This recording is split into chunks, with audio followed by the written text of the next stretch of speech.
പോട്ടെ സാരമില്ല എന്ന് പറഞ്ഞിട്ട് ജസ്റ്റ് ഒന്ന് ഹഗ് ചെയ്യുമ്പോഴത്തേക്കും they know that somebody is there. ആ ഇമോഷൻസ് ഒന്ന് വെൻഡ് ഔട്ട് ചെയ്യാൻ ഒരാളുണ്ടെന്ന് മനസ്സിലാവും. കുട്ടീനെ പിടിക്കാൻ പോലും അറിയില്ലായിരുന്നു. ഒരു ഫസ്റ്റ് ടൈം മോം ആവുന്നതെന്ന് പറഞ്ഞാൽ ഒരു കുട്ടീൻ്റെ കൂടെ തന്നെ ഒരു അമ്മയും ജനിക്കുകയാണ് അവിടെ. അധികം നമ്മൾ കണ്ടുവരാത്തൊരു സംഭവമാണ് ഈ ഹോം സ്കൂളിംഗ് എന്ന് പറയുന്നത്. അത് ഇന്നത്തെ കാലത്ത് എത്രത്തോളം പ്രാക്ടിക്കലി പോസിബിൾ ആണ്? Is it beneficial or do you recommend? അതായത് നമ്മളെപ്പോഴും ബെസ്റ്റ് കൊടുക്കണം എന്ന് വിചാരിച്ചിട്ടുണ്ട് എല്ലാം ബെസ്റ്റിൻ്റെ അടുത്തേക്ക് പോകുമ്പോൾ ഡസൻ മീൻ കുട്ടി അത് എൻജോയ് ചെയ്യണമെന്ന് ഒരു നിർബന്ധമില്ല. മനസ്സിലായോ? ആഫ്റ്റർ ഓൾ കുട്ടിക്ക് എന്താണ് കുട്ടിയുടെ ഇൻട്രസ്റ്റ് നമ്മൾ മനസ്സിലാക്കുക, മാക്സിമം കൊടുക്കാൻ ശ്രമിക്കുക. അല്ലാണ്ട് ഏറ്റവും നല്ല സ്കൂളിൽ വിട്ടുകൊണ്ട് ഏറ്റവും നല്ല കുട്ടിയാവുന്നൊന്നുമില്ല. ഈവൻ കൺസീവ് ചെയ്ത് ആ ഫസ്റ്റ് 1000 ഡേയ്സ് എന്ന് പറഞ്ഞൊരു സംഭവമുണ്ട്. Pregnancy plus first 2 years it is very crucial. ആ ഗ്രോത്ത് ആൻഡ് ഡെവലപ്മെൻറ്റിൽ ഏറ്റവും കൂടുതൽ ചേഞ്ചസ് സംഭവിക്കുന്നത് ഈ ഫസ്റ്റ് 1000 ഡേയ്സിലാണ്. ഈ girls boys differentiation, sex life കാര്യങ്ങളെല്ലാം നമ്മൾ ഏർലി മുതലേ കുട്ടികളെ പഠിപ്പിച്ചു കൊടുക്കേണ്ട ഒരു സാഹചര്യത്തിലാണ് നമ്മൾ നിൽക്കുന്നത്. ഞാൻ എന്നെ തന്നെ മര്യാദയ്ക്ക് നോക്കിയിട്ടില്ല. അപ്പോൾ പെട്ടെന്നൊരു കുട്ടീനെയും കൂടെ, അതായത് ഭയങ്കര ഡിപ്പെൻഡൻ്റ് ആയിട്ടുള്ളൊരു കുട്ടീനെയും കൂടെ നമ്മുടെ കയ്യിലെത്തുമ്പോൾ ഇതിനെ വെച്ചിട്ട് ഇനി നമ്മൾ എന്താ ചെയ്യുക എന്നുള്ളൊരു ഐഡിയ ഉണ്ടാവില്ല. അപ്പം from the beginning they are thinking about conceiving, അല്ലെങ്കിൽ അവർ പ്രഗ്നൻ്റ് ആവണമെന്ന് ചിന്തിക്കുന്ന ഒരു കുട്ടി വേണമെന്ന് അവർ ചിന്തിക്കാൻ തുടങ്ങുന്ന സമയം മുതലേ ദേ നീഡ് കൗൺസിലിംഗ്.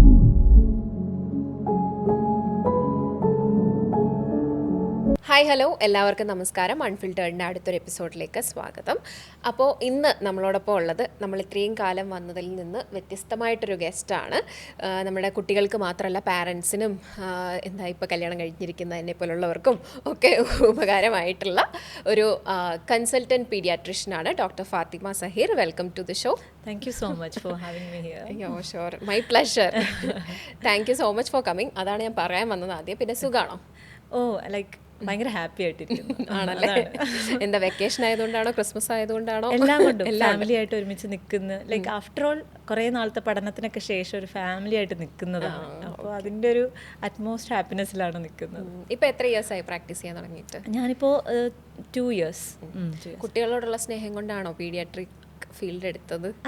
അതിന് എനിക്ക് കഥ പറയാൻ ഭയങ്കര ഇഷ്ടമാണല്ലോ. ഇതിലും പിന്നിലൊരു കഥയുണ്ട്. ഇതെങ്ങനെയാണെന്ന് വെച്ചാൽ എനിക്ക് ചെറുപ്പത്തിൽ ഒത്തിരി അസുഖങ്ങൾ വരുമായിരുന്നു. ഈവൻ ഒരു TB പോലെ എനിക്ക് വരുമായിരുന്നു. കംപ്ലീറ്റ്ലി TB അല്ല, അതുപോലെ ഇങ്ങനെ എല്ലാവരും സസ്പെക്ട് ചെയ്തിരുന്നു ഒരു TB ആണോ എന്നൊക്കെ. അതെ. അപ്പോൾ അങ്ങനെ വന്നു കഴിഞ്ഞപ്പോൾ ഞങ്ങളുടെ അടുത്തുള്ളൊരു പീഡിയാട്രിഷ്യനുണ്ട്, ഒരു ഡോക്ടർ സജീവ് എന്നാണ് പേര്, കുട്ടികളുടെ സ്പെഷ്യലിസ്റ്റ്. അപ്പോൾ സാറിനെ ഇങ്ങനെ ഇടയ്ക്കിടയ്ക്ക് എൻ്റെ വീട്ടിൽ നിന്ന് കൊണ്ടുപോകുമല്ലോ എന്നെ കാണിക്കാൻ വേണ്ടിയിട്ട്.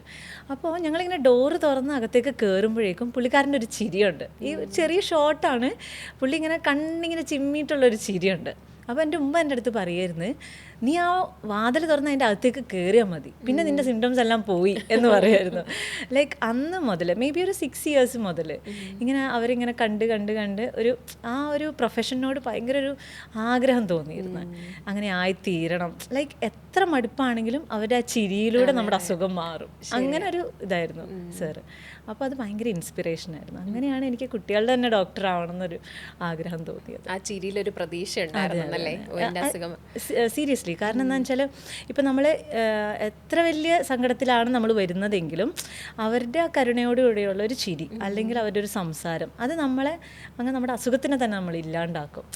അതാണ് ശരിക്കും ഒരു ഹീലിംഗ് പവർ എന്ന് പറഞ്ഞ ഒരു ഡോക്ടറിൻ്റെ. ഫാത്തിമയുടെ പ്രൊഫൈൽ നോക്കിയപ്പോൾ അല്ലെങ്കിൽ മൊത്തത്തിലൊരു പ്രൊഫൈൽ ചെക്ക് ചെയ്തപ്പോൾ വന്നതെന്താണെന്ന് വെച്ചെങ്കിൽ കൺസൾട്ടൻറ്റ് പീഡിയാട്രിഷ്യൻ എന്നായിരുന്നു കൊടുത്തിരുന്നത്. എന്താണ് ഓർഡിനറി പീഡിയാട്രിഷ്യൻ എന്ന് മാത്രം കൊടുക്കുന്നതിൽ നിന്നും ഈ കൺസൾട്ടൻ്റ് എന്നുള്ള വാക്ക് വരുമ്പോൾ എന്തെങ്കിലും വ്യത്യാസം? കൺസൾട്ടൻ്റ് എന്ന് പറഞ്ഞാൽ we are responsible, completely responsible. നമ്മുടെ വരുന്ന OP പേഷ്യൻ്റ് ആയിക്കോട്ടെ, IP പേഷ്യൻ്റ് ആയിക്കോട്ടെ, കംപ്ലീറ്റ്ലി നമ്മൾ റെസ്പോൺസിബിൾ ആണ് ആ പേഷ്യൻറ്റിനോട്. അപ്പോൾ ഇപ്പോൾ ബാക്കിയുള്ളവർക്കുണ്ടാകുന്ന ഡൗട്ട്സ് കാര്യങ്ങളെല്ലാം നമ്മളായിരിക്കും ക്ലിയർ ചെയ്യുന്നുണ്ടാവും. അപ്പോൾ ഒരു പൊസിഷൻ നമുക്കങ്ങനെ കിട്ടിയിട്ടുണ്ട്. നമ്മുടെ എക്സ്പീരിയൻസ് വെച്ചിട്ടും നമ്മുടെ ക്വാളിഫിക്കേഷൻസ് കാര്യങ്ങളൊക്കെ വെച്ചിട്ട് നമുക്ക് ആ ഒരു എന്താ പറയുക ഒരു പവറിലേക്ക് എത്തുകയാണ് actually. Okay, to begin with let me ask you this. അതായത് ഒരു പീഡിയാട്രിഷ്യൻ എന്ന് പറയുമ്പോൾ നമുക്ക് ആദ്യം ഓർമ്മ വരുന്നത് കുട്ടികളുടെ ഹെൽത്ത് കണ്ടീഷൻസ്, കുട്ടികൾക്ക് വരുന്ന പനി, ചെറിയ ചെറിയ കാര്യങ്ങളാകാം, വലിയ വലിയ കാര്യങ്ങളാകാം, എല്ലാ അസുഖങ്ങളുമാണ്. പക്ഷെ ബിയോണ്ട് ദാറ്റ് ഒരു പീഡിയാട്രിഷ്യന് ഒരു റോളുണ്ടോ കുട്ടികളുടെ ലൈഫിൽ? തീർച്ചയായിട്ടും. അതെന്താണെന്ന് വെച്ചാൽ എൻ്റെ ഒരു കസിൻ ഉണ്ട്. എനിക്കിപ്പോൾ പറയുമ്പോൾ എല്ലാം എനിക്കൊരു സ്റ്റോറി ആട്ടോ അതെങ്ങനെയാണെന്ന് വെച്ചാൽ നമ്മൾ ജനിച്ച് വീഴുന്ന ആ ടൈം മുതൽ പിന്നെ അങ്ങോട്ട് മൊത്തം പീഡിയാട്രീഷ്യനാണ്. ഇങ്ങനെ കാണിച്ച് എൻ്റെ കസിനെ 18 വയസ്സ് കഴിഞ്ഞു. പക്ഷെ ആ പീഡിയാട്രീഷ്യൻ അത്ര നല്ലതായതുകൊണ്ട് അതിൻ്റെ അപ്പുറത്തേക്ക് ഒരു ഫിസീഷ്യനെ കാണിക്കാൻ പോലും അവർക്ക് തോന്നുന്നില്ല. അത്രയും നമ്മൾ ഇൻഡെപ്തിൽ നമ്മൾ അറിയുകയാണ്. കാരണം ഈവൻ ഓരോ സിറ്റിങ്ങിൽ നമ്മൾ ഹൈറ്റ് എടുക്കുന്നു, വെയിറ്റ് എടുക്കുന്നു, ആ കുട്ടീനെ നമ്മുടെ മുന്നിൽ കൂടെയാണ് ആ കൊച്ചു വളരുന്നത്. അപ്പം എനിക്കൊക്കെ എന്ന് പറഞ്ഞാൽ ഒരു എന്താ പറയുക, ചില കുട്ടികൾക്ക് ആസ്തമയൊക്കെ ഉള്ള കുട്ടികളാണെങ്കിൽ ഇങ്ങനെ ഓരോ ഇത് വരുമ്പോഴത്തേക്ക് ട്രിഗർ ആവുമല്ലോ. അപ്പോൾ നമുക്കറിയാം വാതിൽ തുറന്നു വരുന്നത് എൻ്റെ ഒരു കുട്ടി എന്നുള്ള രീതിക്കാണ് എനിക്കത് ഫീൽ ചെയ്തത്. ഇപ്പോൾ ഏതൊരു പീഡിയാട്രീഷ്യനെ, ഏതൊരു ഡോക്ടറിനാണെങ്കിലും നമുക്ക് ആ സ്ഥിരം വരുന്നൊരു പേഷ്യൻസ് ഉണ്ടാവുമല്ലോ, അത് നമ്മളുമായിട്ട് ഭയങ്കര അറ്റാച്ച്ഡ് ആയിരിക്കും. നമ്മുടെ ഒരു കസിനോ അങ്ങനെ ആരെങ്കിലും ആയിട്ട്, അല്ലെങ്കിൽ നമ്മുടെ തന്നെ കുട്ടിയായിട്ടാണ് നമുക്കത് ഫീൽ ചെയ്യുക. അപ്പോൾ അത്ര അറ്റാച്ച്മെൻ്റ് ആയി പോവുകയാണ് സത്യത്തിൽ പീഡിയാട്രീഷ്യൻ എന്ന് പറയുന്നത്. അപ്പോൾ ഞാൻ ഒരു കാര്യം കൂടി എടുത്തു ചോദിക്കാം, മെൻ്റലി അത് എത്രത്തോളം കുട്ടികളുടെ വളർച്ചയ്ക്ക്? അതെന്താണെന്ന് വെച്ചാൽ ചില ഡോക്ടേഴ്സ്, ഞാൻ പറഞ്ഞില്ല എൻ്റെ ഡോക്ടർ സജീവ് എന്ന് പറഞ്ഞാൽ, അപ്പോൾ അവരെയൊക്കെ എന്ന് പറഞ്ഞാൽ നമ്മൾ അവരുമായിട്ട് ഭയങ്കര അറ്റാച്ച്ഡ് ആയി പോയി. പിന്നെ അവരെ കാണിച്ചില്ലെങ്കിൽ നമുക്ക് എന്തോ ബുദ്ധിമുട്ടാണ്. വേറെ ആരെങ്കിലും ആണ് കാണിച്ചിട്ടുണ്ടെങ്കിൽ നമുക്ക് ഒരു തൃപ്തി തോന്നില്ല. അങ്ങനെ കുറേ പേഷ്യൻസ് എനിക്കുണ്ടായിരുന്നു. ചിലപ്പോൾ ഇറങ്ങാൻ നിൽക്കുമ്പോഴായിരിക്കും അവർ ഓടി വരുന്നത്, മാഡം ദൂരം നിന്ന് വരുന്നതാണ്, കുറച്ച് ലേറ്റ് ആയിപ്പോയി എന്നൊക്കെ പറഞ്ഞാൽ. അപ്പോൾ നമുക്ക് ആ ഒരു സൈക്കോളജിക്കൽ സാധനം കൂടിയുണ്ട്, ഒരു പ്ലസിബോ ഇഫക്റ്റ് എന്ന് പറയും. എന്ന് പറഞ്ഞാൽ ചില മരുന്നുകൾ നമ്മൾ കൊടുക്കുമ്പോൾ നമ്മൾ എക്സ്പെരിമെൻ്റൽ വൈസിൽ നമ്മൾ കൊടുക്കുന്നതായിരിക്കും. ചിലവർക്ക് ചിലപ്പോൾ പച്ചവെള്ളമായിരിക്കും നമ്മൾ കൊടുത്തു നോക്കുക. പക്ഷേ അതിലൊരു വിശ്വാസത്തോടു കൂടി അവർ കഴിക്കുകയാണെങ്കിൽ അതിലും ഒരു സൈക്കോളജിക്കൽ ഒരു ബെനിഫിറ്റ് കിട്ടും. മനസ്സിലായോ? ഒരു രോഗം ഹീൽ ചെയ്യുക നമ്മൾ കൊടുക്കുന്ന മരുന്ന് മാത്രമല്ല, അതിൻ്റെ ഒരു മനസ്സോടെ ഉണ്ട്. മനസ്സിലായോ? അപ്പോൾ അതും ഹീലിങ്ങിന് ഭയങ്കര ഇമ്പോർട്ടൻ്റ് ആണ്. എസ്പെഷ്യലി നമ്മളൊരു പീഡിയാട്രീഷ്യനാണ്, നമ്മൾ ആ കുട്ടികളോടുള്ളൊരു സമ്പർക്കം. നമ്മളും ചിലപ്പോൾ, ഞാനൊക്കെ ഇൻസ്പയർഡ് ആയിട്ടുള്ളൊരു സ്റ്റോറി എന്ന് പറഞ്ഞാൽ, ഞാൻ പഠിച്ചുകൊണ്ടിരിക്കുന്ന സമയത്ത് ഞങ്ങളുടെ ഒരു പീഡിയാട്രീഷ്യൻ സാർ ഉണ്ടായിരുന്നു. പുള്ളിക്കാരൻ എങ്ങനെയാണെന്ന് വെച്ചാൽ ബിസ്ക്കറ്റ് മൊത്തം അറിയാം പുള്ളിക്കാരന്. എന്നിട്ട് കുട്ടി ഒരു നീ ഏത് ബിസ്ക്കറ്റാണ് കഴിക്കുക, അങ്ങനെ ഓരോ ബിസ്ക്കറ്റ് ഒഴിച്ചിട്ടാണ് അവർ പറയേണ്ടത്. അപ്പോൾ എന്താണെന്ന് വെച്ചാൽ അത്രയും ഇൻടു ആവുകയാണ് കുട്ടികളായിട്ട്. മനസ്സിലായോ? അപ്പോൾ അവരിൽ ഒരാളായി തീരുകയാണ് നമ്മൾ പീഡിയാട്രീഷ്യൻ. നമ്മൾ അത്ര ഹാപ്പി ആയിരിക്കും. ഈ ഒരു ഇത് എന്ന് വെച്ചാൽ എപ്പോഴും കാണുന്ന ഈ കുഞ്ഞു മുഖങ്ങളല്ലേ, നമുക്ക് ദേഷ്യം പിടിക്കാനോ സങ്കടം വരുമോ ചെയ്യില്ല ഇത് കാണുമ്പോൾ. ക്യൂരിയോസിറ്റി എനിക്ക് പറയുമ്പോഴത്തേക്കിനും. അതാണ്. പാരന്റ് കൗൺസിലിങ്ങും ചെയ്യാറുണ്ടല്ലേ? അതെ. ഞാൻ ചോദിക്കട്ടെ, എത്രത്തോളം ഇമ്പോർട്ടൻ്റ് ആണ്, അതായത് ഇപ്പോൾ പോസ്റ്റ്പാർട്ടം ഡിപ്രഷനുകളെ കുറിച്ചൊക്കെ ഇപ്പോൾ ഒത്തിരി ഡിസ്കസ് ചെയ്യപ്പെടുന്നുണ്ട്. ഇപ്പോഴാണ് അങ്ങനത്തെ വാക്ക് തന്നെ, പോസ്റ്റ്പാർട്ടം ഡിപ്രഷൻ എന്നുള്ളൊരു വാക്ക് തന്നെ ആളുകൾ റെക്കഗ്നൈസ് ചെയ്യുന്നതും ഇങ്ങനെയൊക്കെ ഉണ്ട് എന്ന് മനസ്സിലാക്കുന്നതും ഇപ്പോഴാണ്. പിന്നെ ചിലർ സ്വന്തമായിട്ട് മനസ്സിലാക്കില്ല ഇങ്ങനെ ഒരു ഫേസിലൂടെയാണ് ഞാൻ കടന്നു പോകുന്നത്. ജസ്റ്റ് പറയുമ്പോൾ അയ്യോ ഹോർമോണൽ ചേഞ്ചിന്റെ ആയിരിക്കാം, അല്ലെങ്കിൽ ഇപ്പൊ ഇത്രയൊക്കെ കടന്നു പോയില്ലേ അപ്പൊ അതിൻ്റെയൊക്കെ ആയിരിക്കാം മാറിക്കോളും എന്നുള്ളൊരു ഭാവവും ഉണ്ട് ചിലർക്ക്. പക്ഷെ അത് ലാക്ക് ഓഫ് എന്താ പറയാ എഡ്യൂക്കേഷൻ ആവാം, അല്ലെങ്കിൽ പറഞ്ഞു കൊടുക്കുന്നതിൻ്റെ ഒരു ഇതിൻ്റെ ആയിരിക്കാം, അറിയില്ല. പക്ഷേ ഡു യു തിങ്ക്, അതായത് ഇപ്പോൾ ഇത് പോസ്റ്റ്പാർട്ടം ഡിപ്രഷൻ ഉള്ളവരും ഇല്ലാത്തവരും once you are going to be a parent ഒരു കൗൺസിലിംഗ് ചെയ്യുന്നത് നല്ലതാണോ? Of course. അതായത് നമ്മൾ ഈ ക്രിസ്ത്യൻ ഇതിലൊക്കെ മാരേജിന് മുന്നേ ഒരു കൗൺസിലിംഗ് കൊടുക്കാറില്ലേ, അതേപോലെ ഇമ്പോർട്ടൻ്റ് ആയിട്ടുള്ളൊരു കാര്യമാണ്. ഇപ്പം നമ്മൾ കേട്ടിട്ടുണ്ട് ഒരു കുട്ടീനെ വളർത്താൻ ഒരു വില്ലേജ് തന്നെ വേണമെന്നൊക്കെ അല്ലേ. അപ്പം ഇപ്പോഴത്തെ സിറ്റുവേഷൻ ഭയങ്കരമായിട്ട് മാറിയിട്ടുണ്ട്. പണ്ടൊക്കെ നമ്മളിങ്ങനെ എന്താ പറയുക, കുടുംബമായിട്ട് എല്ലാവരുമായിട്ട് ഒരുമിച്ചിരുന്ന് താമസിച്ചുകൊണ്ടിരുന്നത്, ഇതിപ്പം ന്യൂക്ലിയർ ഫാമിലിയിലേക്ക് വന്നേക്കാണ്. അപ്പം ഈ പേരൻറ്റിംഗ് എന്ന് പറഞ്ഞ ജോബ് ഭയങ്കര കൺസ്ട്രെയിൻഡ് ആയിട്ട് ഫാദറിൻ്റെയോ മദറിൻ്റെയോ അല്ലെങ്കിൽ അവർ മാത്രമായിട്ട് നിൽക്കുമ്പോൾ അതിലുണ്ടാകുന്ന ഒരു റോളർ കോസ്റ്റർ റൈഡ്, ഇതെല്ലാം മാനേജ് ചെയ്യാൻ പറ്റുന്ന പെട്ടെന്ന്. അതായതിപ്പം എൻ്റെയൊക്കെ കേസ് പറയുകയാണെങ്കിൽ ഞാൻ എന്നെ തന്നെ മര്യാദയ്ക്ക് നോക്കിയിട്ടില്ല. അപ്പോൾ പെട്ടെന്നൊരു കുട്ടീനെയും കൂടെ, അതായത് ഭയങ്കര ഡിപ്പെൻഡൻ്റ് ആയിട്ടുള്ളൊരു കുട്ടീനെയും കൂടെ നമ്മുടെ കയ്യിലെത്തുമ്പോൾ ഇതിനെ വെച്ചിട്ട് ഇനി നമ്മൾ എന്താ ചെയ്യുക എന്നുള്ളൊരു ഐഡിയ ഉണ്ടാവില്ല. അപ്പം from the beginning they are thinking about conceiving, അല്ലെങ്കിൽ അവർ പ്രഗ്നൻ്റ് ആവണമെന്ന് ചിന്തിക്കുന്ന ഒരു കുട്ടി വേണമെന്ന് അവർ ചിന്തിക്കാൻ തുടങ്ങുന്ന സമയം മുതലേ ദേ നീഡ് കൗൺസിലിംഗ്. അത് ഭയങ്കര ഹെൽപ്ഫുൾ ആവും. ഈവൻ ഞാൻ ഉൾപ്പെടെ എനിക്ക് തന്നെ പോസ്റ്റ്പാർട്ടം ഡിപ്രഷൻ വന്നിട്ടുണ്ട്. അപ്പോൾ ആ ടൈമിൽ നമ്മളിങ്ങനെ പഠിച്ചിട്ടുണ്ട് ഇങ്ങനത്തെ മൂഡ് സ്വിങ്സ് കാര്യങ്ങൾ ഉണ്ടാവും എന്ന് പറഞ്ഞ് finally when I became A mother, അപ്പോൾ മാത്രമാണ് എനിക്ക് മനസ്സിലായില്ല. അല്ലെങ്കിൽ എൻ്റെ പോസ്റ്റ്പാർട്ടം ഡിപ്രഷൻ എൻ്റെ കണ്ടുപിടിച്ചത് തന്നെ എൻ്റെ ഫ്രണ്ട്സാണ്. മനസ്സിലായോ? ഞാൻ പറഞ്ഞുകൊണ്ടിരുന്ന കാര്യങ്ങൾ ഇങ്ങനെ തന്നെ പിന്നെ അത് തന്നെ പറഞ്ഞുകൊണ്ടിരിക്കുക, കരയുക, ഹസ്ബൻഡ് അടുത്തില്ലെങ്കിൽ കരയുക. ഈ ഒരു സിറ്റുവേഷൻ എന്നൊക്കെ പറഞ്ഞാൽ നമ്മൾ ഇതിനെപ്പറ്റി പഠിച്ചതാണ്. പക്ഷേ when it comes to our life, മനസ്സിലായോ, ആ ടൈമിലാണ് പെട്ടെന്ന് നമുക്ക് പോലും ഡയഗ്നോസ് ചെയ്യാൻ പറ്റില്ല എനിക്ക് ബ്ലൂസാണ്, എനിക്ക് ഡിപ്രഷനാണെന്നുള്ള കാര്യം. അപ്പോൾ എവ്രിബഡി ഹാസ് ടു ബി എന്താ പറയുക, ഈ ഒരു പേരൻറ്റിങ് കൗൺസിലിംഗ് ആയിക്കോട്ടെ, പോസ്റ്റ് പാർട്ട് അല്ലെങ്കിൽ പ്രഗ്നൻസി ടൈമിലുണ്ടാകുന്ന ഹോർമോണൽ ചേഞ്ചസ്, അതിന് ശേഷം ഉണ്ടാകുന്ന ഡിപ്രഷൻ അല്ലെങ്കിൽ ബ്ലൂസാണ് ആദ്യം വരിക, പിന്നെയാണ് ഡിപ്രഷനിലേക്ക് പോവുക. അപ്പോൾ ആ സംഭവങ്ങളൊക്കെ ഉള്ളതാണെന്ന് എല്ലാവരും അറിഞ്ഞിരിക്കണം. ഞാനൊരു ക്ലാസ് എടുക്കാൻ പോയപ്പോഴത്തേക്ക് എൻ്റെ അടുത്ത് എന്താ പറയുക മദേഴ്സ് പറഞ്ഞത് എന്താണെന്ന് വെച്ചാൽ ഇത് മൊത്തമായിട്ടൊരു വീട്ടിലെല്ലാവർക്കും പറഞ്ഞു കൊടുക്കേണ്ട കാര്യമാണെന്നാണ് പറഞ്ഞത്. ലൈക്ക് ഈ ഗ്രാൻഡ് പേരൻസ് ഉൾപ്പെടെ അവരൊക്കെ പറയുന്നത് എന്താണ്, ഞങ്ങളും കുറേ പ്രസവിച്ചേക്കുന്നതാണെന്നുള്ളൊരു ക്വസ്റ്റ്യാണ്, ഞങ്ങളെന്തോ കുട്ടികളെ വളർത്താത്ത പോലെ എന്നൊക്കെ പറഞ്ഞു. പക്ഷെ ദേ ഡോണ്ട് നോ, അവിടെ കുട്ടീനെ നോക്കാൻ കുറേ ആൾക്കാരുണ്ടാവുമായിരുന്നു. പക്ഷെ ഇപ്പോഴത്തെ സിറ്റുവേഷൻ അങ്ങനെയല്ല, ഇത് കംപ്ലീറ്റ്ലി നമ്മുടെ മാത്രം റെസ്പോൺസിബിലിറ്റി ആവുകയാണ്. ഒരുപാട് ആളുകൾ ഉണ്ടെങ്കിലും ഇപ്പോഴത്തെ ജീവിത സാഹചര്യങ്ങൾ മാറി, നമ്മുടെ ഭക്ഷണ ശൈലി മാറി, എല്ലാം മാറി. അപ്പൊ നമുക്ക് ഞങ്ങൾ അങ്ങനെ ചെയ്തിട്ടുണ്ടാകുന്ന വെച്ചാൽ ഇത് ഇത്ര വലിയ കാര്യമൊന്നുമല്ല അങ്ങനെ. പക്ഷെ ഫസ്റ്റ് ടൈം മോം എന്ന് പറയുമ്പോൾ ഈവൻ ഞാൻ ഉൾപ്പെടെ എനിക്ക് ഫേസ് ചെയ്തൊരു കാര്യം എന്ന് വെച്ചാൽ കുട്ടീനെ പിടിക്കാൻ പോലും അറിയില്ലായിരുന്നു. ഒരു ഫസ്റ്റ് ടൈം മോം ആവുന്നതെന്ന് പറഞ്ഞാൽ ഒരു കുട്ടീൻ്റെ കൂടെ തന്നെ ഒരു അമ്മയും ജനിക്കുകയാണ് അവിടെ. അപ്പോൾ കുട്ടീനെ എടുക്കാൻ അറിയില്ലായിരുന്നു. ചില സമയത്ത് സിസ്റ്റർമാർ വന്ന് നമ്മൾ അങ്ങനെ ഇരുത്തി പഠിപ്പിക്കുമ്പോൾ നമുക്ക് ഭയങ്കര സമാധാനം തോന്നുന്നു, ഒരാളുണ്ട് നമ്മളെ ഹെൽപ്പ് ചെയ്യാന്നുള്ളത്. ചില ആൾക്കാരുടെ കേസിൽ അത് കിട്ടില്ല. ലൈക്ക് സപ്പോർട്ടീവായിട്ടുള്ള ഫാമിലി ഇട്ടുണ്ടാവില്ല, ചിലപ്പം അവർ പോകുന്ന ഇടങ്ങളിൽ അത്രയും സപ്പോർട്ട് കിട്ടുന്നുണ്ടാവില്ല. അതൊക്കെ ഭയങ്കര സാഡായിട്ടുള്ള കാര്യങ്ങളാണ്. ലൈക്ക് അവർക്കൊരു അത്രയും ഒരു എന്താ പറയുക, ഒരു കൊടുമുടിയിലായിരിക്കും, ഹോർമോണിൻ്റെ കൊടുമുടിയിലാണ് ഈ പ്രഗ്നൻസി ടൈം നിൽക്കുക. അത് കഴിഞ്ഞിട്ട് ആ ഡെലിവറിക്ക് ശേഷം അവിടെ നിന്ന് ഇങ്ങനെ ജമ്പ് ചെയ്യുന്ന മാതിരിയാണ് ഹോർമോൺ വ്യത്യാസം വരുന്നത്. അപ്പം they don't know how to handle that emotions. അപ്പം ആ ടൈമിൽ എന്തായാലും സപ്പോർട്ട് വേണ്ടതാണ്. ഈ ഇമോഷൻസ് മാത്രമല്ല, ഫസ്റ്റ് ടൈം അമ്മമാരാകുമ്പോൾ ഞാൻ പലരുടെയും കേസുകൾ കണ്ടിട്ടുണ്ട്. പിന്നെ ഇപ്പം സിനിമകളിലാണെങ്കിലും അല്ലാതെ ഇങ്ങനെ പലയിടത്തും നമ്മൾ കണ്ടിട്ടുള്ളതാണ്, ഓവർഡു ചെയ്യും. എന്ന് വെച്ച് കഴിഞ്ഞാൽ എന്താ ചെയ്യണേ, കുട്ടി സേഫ് ആണോ എന്ന് ഓവർ തിങ്ക് ചെയ്ത് കൂടുതൽ വേണ്ടതിലധികം അറ്റൻഷൻ കൊടുക്കുക, പിന്നീട് അത് പ്രശ്നമാവുക, ഓവർ ഫുഡ് കൊടുക്കുക. അതായത് ഇനി ഞാൻ കൊടുത്ത പോഷകാഹാരം കുറഞ്ഞു പോയെങ്കിൽ കുറച്ചുകൂടെ ആയിക്കോട്ടെ, അങ്ങനെയൊക്കെയുള്ള കൺസേൺസ് വരുമ്പോൾ എങ്ങനെയാണ് ഡീൽ ചെയ്യുന്നത്? അതിന് നമ്മൾ ഹെലികോപ്റ്റർ പേരൻറ്റിംഗ് എന്ന് പറയും. ഹെലികോപ്റ്റർ എന്ന് പറയുന്നത് ഇങ്ങനെ മേലക്കൂടെ ഇങ്ങനെ ഹോവർ ചെയ്ത് നടക്കുന്ന ഒരു സാധനം. ഇതെന്ന് പറഞ്ഞാൽ ഭയങ്കര മൈക്രോ മാനേജ്മെൻറ്റാണ്. കുട്ടി നിങ്ങൾ പറഞ്ഞ മാതിരി, അതായത് കുട്ടിയെ ഓക്കെ ആണോ, ഫുഡ് കഴിക്കുന്ന റെഡിയാണോ, അങ്ങനത്തെ പേരൻസ് ഉണ്ട്. പക്ഷേ ഇതെല്ലാം ഗുണത്തേക്കാളേറെ ദോഷമാണ് ചെയ്യുന്നത്. അതായത് ഇപ്പം നമ്മൾ ഫോർ എക്സാമ്പിൾ അവരുടെ തന്നെ ഇപ്പോൾ ഒരു CCTV അണ്ടറിലാണ് പറഞ്ഞത്. അപ്പോൾ അവരുടെയൊക്കെ ഒന്ന് ആലോചിച്ച് നോക്കിയേ, എത്ര സ്ട്രെസ്സായിരിക്കും. എൻ്റെ കാര്യങ്ങളെല്ലാം ഞാൻ അനങ്ങുന്നതൊക്കെ അറിയുന്നുണ്ട്. അങ്ങനെ വരുമ്പോൾ ഒരു വീർപ്പുമുട്ടലാണ്. അപ്പോൾ കുട്ടിക്ക് എങ്ങനെയെങ്കിലും ആ സിറ്റുവേഷനിൽ നിന്ന് മറികടന്നാൽ മതി എന്നുള്ളതാണ്. Same happens to the kids. അവരും അതുപോലെ തന്നെയാണ്, ഒരു ഇൻഡിവിജ്വലാണ്. അപ്പം ഞാൻ പറയണത് എന്താണെന്ന് വെച്ചാൽ ഇത്രയും മൈക്രോ ലെവലിലേക്ക് നമ്മൾ ഇറങ്ങണ്ട. മനസ്സിലായി? ഇപ്പം ഫോർ എക്സാമ്പിൾ ഇപ്പം നമ്മൾ ഒരു എന്താ പറയുക, കുട്ടീൻ്റെ ഭക്ഷണത്തിൻ്റെ കാര്യത്തിൽ നമ്മൾ ഓവർ കൺസേൺഡ് ആവുന്നു. അതൊരു വലിയൊരു കാര്യം തന്നെയാണ്. അപ്പം അതിൽ നമുക്ക് ചെയ്യാൻ പറ്റുന്ന കാര്യം വെച്ചാൽ കുട്ടീനെ കൂടെ ഇൻക്ലൂഡ് ചെയ്യിപ്പിക്കാം. കുട്ടിക്ക് എന്ത് വേണം, അതുപോലെ തന്നെ ഇങ്ങനെ ആടിനെ നമ്മളിങ്ങനെ മേയ്ക്കാൻ വിടില്ലേ, അതുപോലെ നമ്മളിങ്ങനെ കുട്ടീൻ്റെ പുറകെ നടന്ന് കഴിപ്പിക്കേണ്ട കാര്യം അങ്ങനെയില്ല. ഒരു ഇൻഡിവിജ്വൽ എന്ന രീതിക്ക് അതിനൊരു റെസ്പെക്റ്റ് നമ്മൾ കൊടുക്കണം. കുറച്ച് സമയം കൊടുക്കുക. നമ്മൾ ഭക്ഷണം കഴിക്കാൻ വേണ്ടി നമ്മൾ ഇരിക്കുമ്പോൾ അതിൻ്റെ കൂട്ടത്തിൽ തന്നെ ഇരുത്തുക.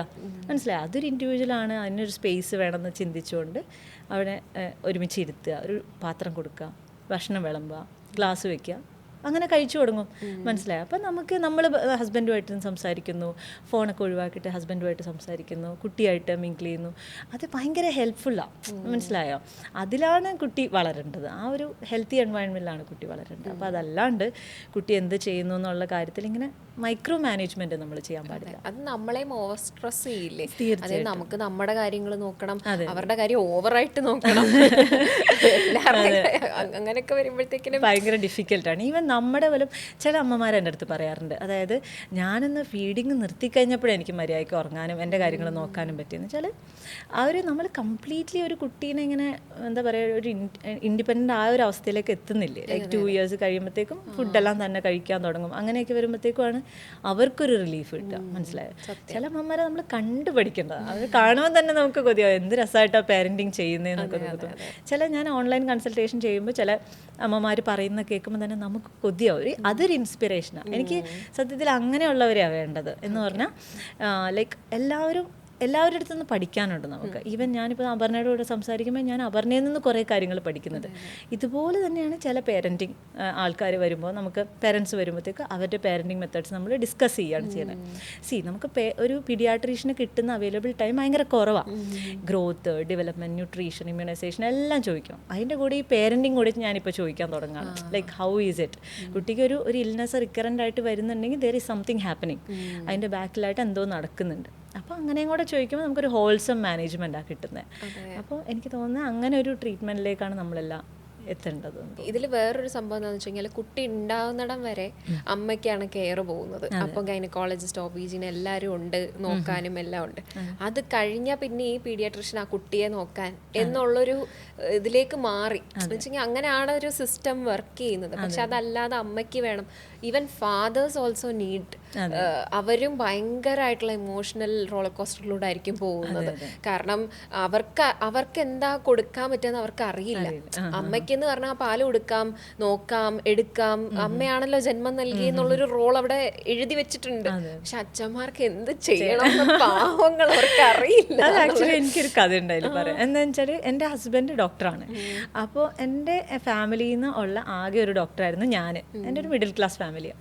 അപ്പം അതിൻ്റെ അകത്ത് നിന്ന് ആദ്യമായിട്ട് ഡോക്ടറായി പോയത് ഞാനാണ്. അപ്പം ഹസ്ബൻഡും ഇതുപോലെ തന്നെ ഫാമിലിയിൽ നിന്ന് ആദ്യത്തെ ഡോക്ടറാണ്. അപ്പം രണ്ടാൾക്കും അറിയാമല്ലോ കുട്ടീനെ എങ്ങനെയാണ് ലൈക്ക് എങ്ങനെ മാനേജ് ചെയ്യുന്നതെന്നുള്ള അറിയാം. അപ്പോൾ നമ്മൾ ഡിസ്കസ് ചെയ്യുമ്പോൾ ഈ പ്രഗ്നൻസി ത്രൂ ഔട്ട് നമ്മുടെ ഡിസ്കഷനിൽ കുട്ടീനെ നോക്കുന്നതും ഒരു രണ്ടുപേരുടെ ജോബ് എന്ന നിലയ്ക്കായിരുന്നു എടുത്തത്. ഇതുപോലെ തന്നെ ഹസ്ബൻഡും ലീവ് എടുത്തു.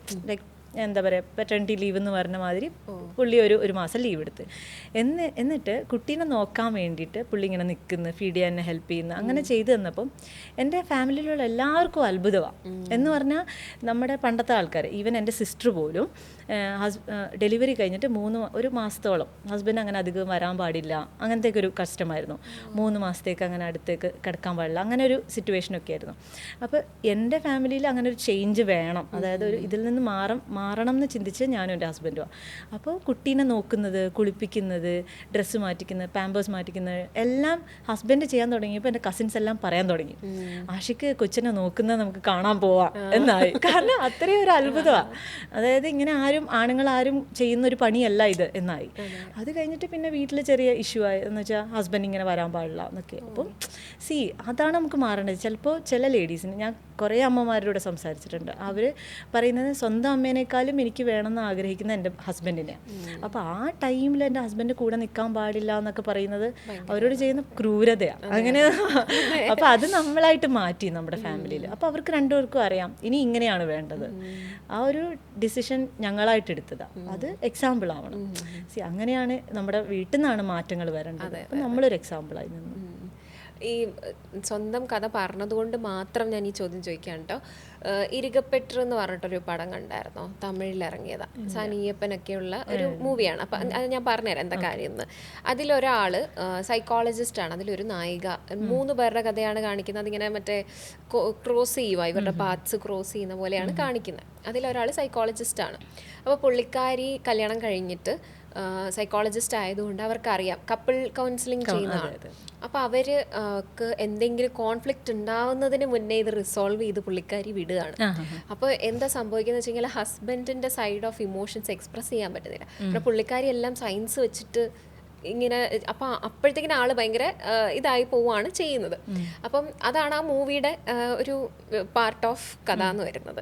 അപ്പോൾ അത് കണ്ടപ്പോൾ തൊട്ട് എൻ്റെ മനസ്സിൽ എപ്പോഴും വരുന്നതാണ് ഇങ്ങനെ. അപ്പോൾ ഈ സൈഡ് ഓഫ് കാര്യങ്ങൾ അറിയുന്നവരുടെ ഫാമിലിയിൽ എങ്ങനെയായിരിക്കും ഇവരിതെല്ലാം ഡെയിലി അപ്ലൈ ചെയ്തുകൊണ്ടിരിക്കുമോ എന്നൊരു കൺഫ്യൂഷൻ എനിക്ക് വന്നിട്ടുണ്ട്. ഞാനൊരു തെറാപ്പിസ്റ്റിനെ കണ്ടപ്പോഴും ഞാൻ പുള്ളിയുടെ അടുത്ത് ചോദിച്ചിട്ടുണ്ട്, അതായത് പ്രശ്നം എങ്ങനെയാണ് ഞാൻ തെറാപ്പിക്ക് വേണ്ടി ഞാൻ പുള്ളിയുടെ അടുത്ത് വെച്ചിട്ടുണ്ട് എന്താ ചെയ്യുന്നത് എന്നുള്ളത്. അതുകൊണ്ട് ഒരാളെ കിട്ടിയതുകൊണ്ട് ഞാൻ ചോദിച്ചതാണ്. അതായത് ഡെയിലി നമുക്ക്, അതായത് എന്തെങ്കിലും പ്രശ്നം വരുമ്പോൾ ആ സയൻറ്റിഫിക് നോളജ് വെച്ചിട്ടാണോ അപ്രോച്ച് ചെയ്യാറുള്ളത് എല്ലാത്തിനെയും? കുറേയൊക്കെ, അതായത് നമുക്ക് ഒരു പ്രോബ്ലം വരുമ്പോൾ നമ്മളൊന്ന് ആ പ്രോബ്ലത്തിൽ നിന്നുകൊണ്ട് ചിന്തിക്കാണ്ട് കുറച്ചൊന്ന് മാറി ചിന്തിക്കാൻ നമ്മളത് ഹെൽപ്പ് ചെയ്യും കുറേയേറെ കേട്ടോ. Actually to be very frank എനിക്ക് ആദ്യം സൈക്യാട്രി ആയിരുന്നു കിട്ടിയത്, എന്നെ സ്റ്റേറ്റ് ലെവൽ കൗൺസിലിങ്ങിൽ. അത് കഴിഞ്ഞിട്ട് ഞാൻ ഒരു മാസം, എനിക്ക് ചൈൽഡ് സൈക്യാട്രി അങ്ങനത്തെ ചൈൽഡ് ഡെവലപ്മെൻറ്റ് കാര്യങ്ങൾ ഭയങ്കര ഇഷ്ടമുള്ള ആളാണ്. അതിലാണ് ഞാനിപ്പോൾ വർക്ക് ചെയ്യുന്നത്. ഡെവലപ്മെൻറ്റൽ പീഡിയാട്രിക്സ് ആണ് എനിക്ക് ഇഷ്ടമുള്ളത്. അപ്പം ആദ്യം എനിക്ക് സൈക്യാട്രി കിട്ടിയപ്പം ഞാൻ അതിലായിരുന്നു. അപ്പോൾ എനിക്ക് തോന്നിയ ഒരു കാര്യം എന്ന് പറഞ്ഞാൽ ഇതുപോലെ തന്നെ, അതായത് എന്തെങ്കിലും നമ്മുടെ ഫാമിലിയിൽ ഇഷ്യൂസ് വരുമ്പോൾ നമ്മൾ മേ ബി കോറിലേറ്റ് ചെയ്യാൻ ചാൻസ് ഉണ്ട്. അത് മാത്രമല്ല ഇൻഡെപ്തിൽ ചിലപ്പോൾ നമ്മൾ ഈ വർക്കിൽ സ്പേസിൽ നടക്കുന്ന കാര്യം മേ ബി നമ്മൾ വീട്ടിലേക്ക് കൊണ്ടുപോവാം. അപ്പം അങ്ങനെ ഒരു പേടി എനിക്കും ഉണ്ടായിരുന്നു ആക്ച്വലി. അപ്പം അതേ സാധനം അത് ആ ഒരു ഇത് ഉള്ളത് കൊണ്ടാണ് ഞാൻ മേ ബി സൈക്യാട്രി അത് മാറ്റിയത്. ബിക്കോസ് എനിക്കത് കുറേയേറെ ഞാൻ വീട്ടിലേക്ക് കൊണ്ടുപോയി കഴിഞ്ഞാൽ അത് ഇഷ്യൂ ആവുന്നു പേഴ്സണലി. അത് എൻ്റെ കാര്യം മാത്രമാണ് കേട്ടോ, അത് ബാക്കിയുള്ളവർക്ക് എങ്ങനെയാണെന്ന് ഡിപ്പെൻസ്. അപ്പം അങ്ങനെ വേണ്ടാന്ന് തോന്നിയതിനെ കൊണ്ടാണ് ഞാൻ സൈക്യാട്രി എനിക്ക് പറ്റിയൊരു വിഷയമല്ലാന്ന് എനിക്ക് തോന്നിച്ചത്. നേരെ മറിച്ച് ഞാൻ പീഡിയാട്രിക്സ് എടുത്തപ്പോൾ എനിക്ക് തോന്നിയൊരു കാര്യം എന്ന് വെച്ചാൽ അവിടെ ഭയങ്കര ഹാപ്പിനെസ്സാണ്. നമ്മൾ കാണുന്ന ഈ കുട്ടികളെയാണ്. അപ്പം അവരോട് നല്ല പറഞ്ഞ് കൊടുക്കുമ്പോൾ, ഈവൻ നമ്മൾ ഫാമിലീനെ കൗൺസിലിംഗ് ചെയ്ത് കൊടുക്കുമ്പോൾ നമ്മളും വളരെയാണ് അവിടെ. മനസ്സിലായോ? നമ്മൾ ഒരാൾക്കൊരു ഉപദേശം കൊടുക്കുമ്പോൾ ഇൻഡെപ്തിൽ നമ്മൾ നന്നായിക്കൊണ്ടിരിക്കുകയാണ്. അങ്ങനെ ഒരു കാര്യത്തിലേക്ക് എടുക്കുകയാണെങ്കിൽ മേ ബി നിങ്ങൾ പറഞ്ഞത് ഒരു ഗുഡ് സൈഡിലേക്ക് നമുക്ക് കൊണ്ടുപോകാൻ പറ്റും. അത് ഡെഫിനറ്റ്ലി ഗുഡ് സൈഡാണ് കൂടുതലും ഉള്ളത്. പക്ഷെ there is A bad side എന്നാണ് ആ മൂവി കാണിക്കാൻ ശ്രമിച്ചത്. എന്നുവെച്ചാൽ നമ്മൾ എന്തും കൂടുതൽ ചെയ്തു കഴിഞ്ഞാൽ കൊളാകും എന്നുള്ള രീതിയിലാണ് ആ മൂവിയിലെ ഒരു വൺ അമംഗ് ദി മെസ്സേജ് അതായിരുന്നു ആ മൂവിയിൽ ഉദ്ദേശിച്ചത്. അതുകൊണ്ടാണ് ഞാൻ അത് കണ്ടപ്പോൾ തൊട്ട് എൻ്റെ മനസ്സിൽ ഭയങ്കര ഡൗട്ടാണ്, ദൈവം ഇവരൊക്കെ എങ്ങനെയായിരിക്കും വീട്ടിൽ. അതിപ്പോൾ നമ്മൾ ഇപ്പം മറ്റെന്തായിരുന്നു മെന്റലിസം ചെയ്യുന്നവരുടെ കൂടെ എങ്ങനെയാ ജീവിക്കുന്നത് എന്നൊക്കെ ചോദിക്കത്തില്ല. പിന്നെ അഭിനയിക്കുന്നവരുടെ കൂടെ എങ്ങനെയാ ജീവിക്കുന്നത്, ഇവരെപ്പോഴും അഭിനയിക്കണം എന്താ ഏതാന്നൊന്നും പറയാൻ പറ്റത്തില്ല. അത് അവിടെ ക്ലോസ് ചെയ്യുന്നു എന്നുള്ളതാണ് എനിക്ക് തോന്നുന്നത്. Like work is work but home is home. പക്ഷെ ഞാൻ അങ്ങനെ ഒരാളല്ല. അതുകൊണ്ടാണ് എനിക്ക് തോന്നിയത് ഐ വിൽ ബ്രിങ് ദാറ്റ് ആ ഇമോഷൻസ് ചിലപ്പോൾ ഞാൻ വീട്ടിലേക്ക് കൊണ്ടുവരുമെന്ന് തോന്നിയതിനെ കൊണ്ടാണ് it's not a good option for me എന്ന് ഞാൻ ചിന്തിച്ചത്. അപ്പം അങ്ങനെ അഫക്റ്റഡ് ആയി പോകുന്നവരും ഉണ്ടാവും കേട്ടോ, അതിലൊരാളാണ് ഞാൻ. അല്ല ഉണ്ടാവും ഇല്ലാത്തവരും ഉണ്ടാവും. അതാ ഞാനതാണ് ഇങ്ങനെ എനിക്കറിയില്ല, ഈ പോഡ്കാസ്റ്റ് എടുത്തെടുത്ത് ഞാനും വീട്ടിലേക്ക് കൊണ്ടുപോകാൻ തുടങ്ങി. എന്ത് കണ്ടാലും ചോദ്യമാണ്. അങ്ങനെ ഒരു ക്യൂരിയോസിറ്റി ആയി തുടങ്ങി. നല്ല കാര്യം എന്നൊക്കെ.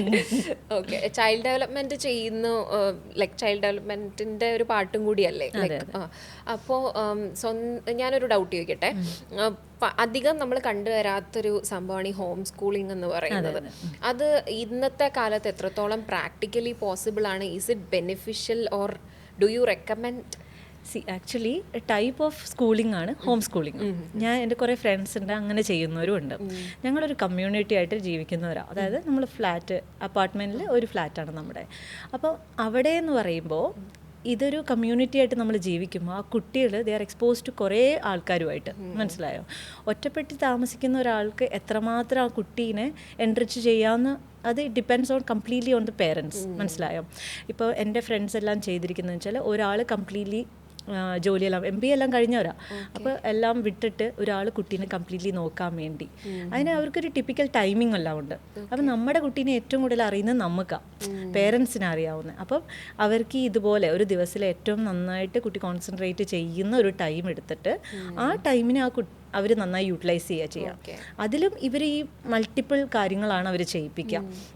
സേ ഫോർ എക്സാമ്പിൾ അവരെ മാത്സ് പഠിപ്പിക്കുന്നത്, സയൻസ് പഠിപ്പിക്കുന്നത്, ഇതെല്ലാം ഇവർ ചെയ്യുന്നത് എങ്ങനെയാണെന്ന് വെച്ചാൽ ചിലപ്പോൾ കുറച്ചുകൂടെ വലിപ്പമുള്ള കുട്ടികളാണെങ്കിൽ അവരെ കൊണ്ട് വീട്ടിലുള്ള സാധനങ്ങൾ വാങ്ങിപ്പിക്കാൻ വിടുക, അക്കൗണ്ടിങ്സ് കാര്യങ്ങളെല്ലാം കുട്ടികൾ അങ്ങനെ മാനേജ് ചെയ്യുകയാണ്, കുറേയേറെ കാര്യങ്ങൾ. പിന്നെ എന്താണെന്ന് വെച്ചാൽ ഇവരിതുപോലെ കമ്മ്യൂണിറ്റിയുമായിട്ട് ഇൻട്രാക്ട് ചെയ്യുന്നത് ഇതുപോലെ പെയിൻറ്റിങ്ങിൽ അല്ലെങ്കിൽ കരാട്ടെ അങ്ങനത്തെ സ്പോർട്സ് കാര്യങ്ങളെല്ലാം ഇൻക്ലൂഡഡ് ആവുമ്പോൾ ഇവർ കുറച്ചുകൂടെ വലിയ സർക്കിൾസിലേക്ക് എത്തിപ്പെടുന്നു. അതല്ലാണ്ട് കംപ്ലീറ്റ്ലി ഹോം സ്കൂളിംഗ് ആയിട്ട് നിന്നുകൊണ്ട് തന്നെ എത്രമാത്രം എഫക്റ്റീവായിട്ട് ചെയ്യാൻ പറ്റുമെന്ന് എനിക്ക് ഡൗട്ട്ഫുള്ളാണ്. അതുകൊണ്ടാണ് എനിക്കെന്ന് പറഞ്ഞാൽ ഞങ്ങൾ രണ്ടാളും ഡോക്ടേഴ്സാണ്.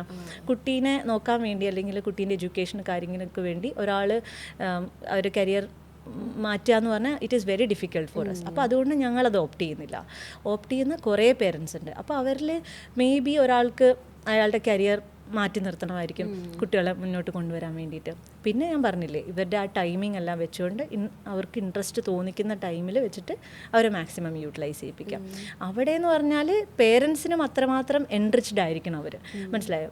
സേ ഫോർ എക്സാമ്പിൾ ഭയങ്കര ഈസി ആയിട്ട് കോമൺ ആൾക്കാർക്ക് മനസ്സിലാവുന്ന രീതിക്ക് ഞാൻ പറഞ്ഞുതരാം. ഇതെന്താണെന്ന് വെച്ചാൽ LKG പഠിപ്പിക്കുന്ന ടീച്ചറല്ല UKG പഠിപ്പിക്കുന്നത്, അതല്ല ഫസ്റ്റിലും സെക്കൻഡിലും, അതല്ല 10th-ലും 12th-ലും.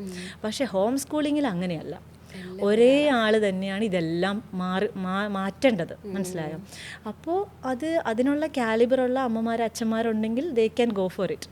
പക്ഷേ ഇതെന്ന് പറഞ്ഞാൽ ഞാനൊരു കുട്ടീൻ്റെ കേസ് കണ്ടിട്ടുണ്ട്. 9th വരെ കുട്ടി ഹോം സ്കൂളിംഗ് ആയിരുന്നു.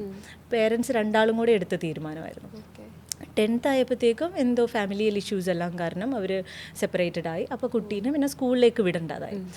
അതൊരു വലിയ കമ്മ്യൂണിറ്റിയാണ് സ്കൂൾ എന്ന് പറയുന്നത്. അവിടെ കുട്ടികളുമായിട്ടുള്ള ഇൻട്രാക്ഷൻസ്, അവിടെ അങ്ങനെ ടീച്ചർ സ്റ്റുഡൻ്റ് എന്നുള്ളൊരു ഇൻട്രാക്ഷൻസ്, അതെല്ലാം കുട്ടി എത്രമാത്രം അക്സെപ്റ്റ് ചെയ്യും പെട്ടെന്നൊരു നിമിഷം എന്ന് പറഞ്ഞാൽ ഇറ്റ് ഈസ് വെരി ഡിഫിക്കൽട്ട്. അപ്പം ഹോം സ്കൂളിംഗ് ചെയ്തുകൊണ്ടിരിക്കുന്ന ഒരു കുട്ടീനെ നമ്മൾ സ്കൂളിലേക്ക് വിടാൻ നോക്കിക്കഴിയുമ്പോൾ ഇറ്റ്സ് എ ഡ്രാസ്റ്റിക് ചേഞ്ച്.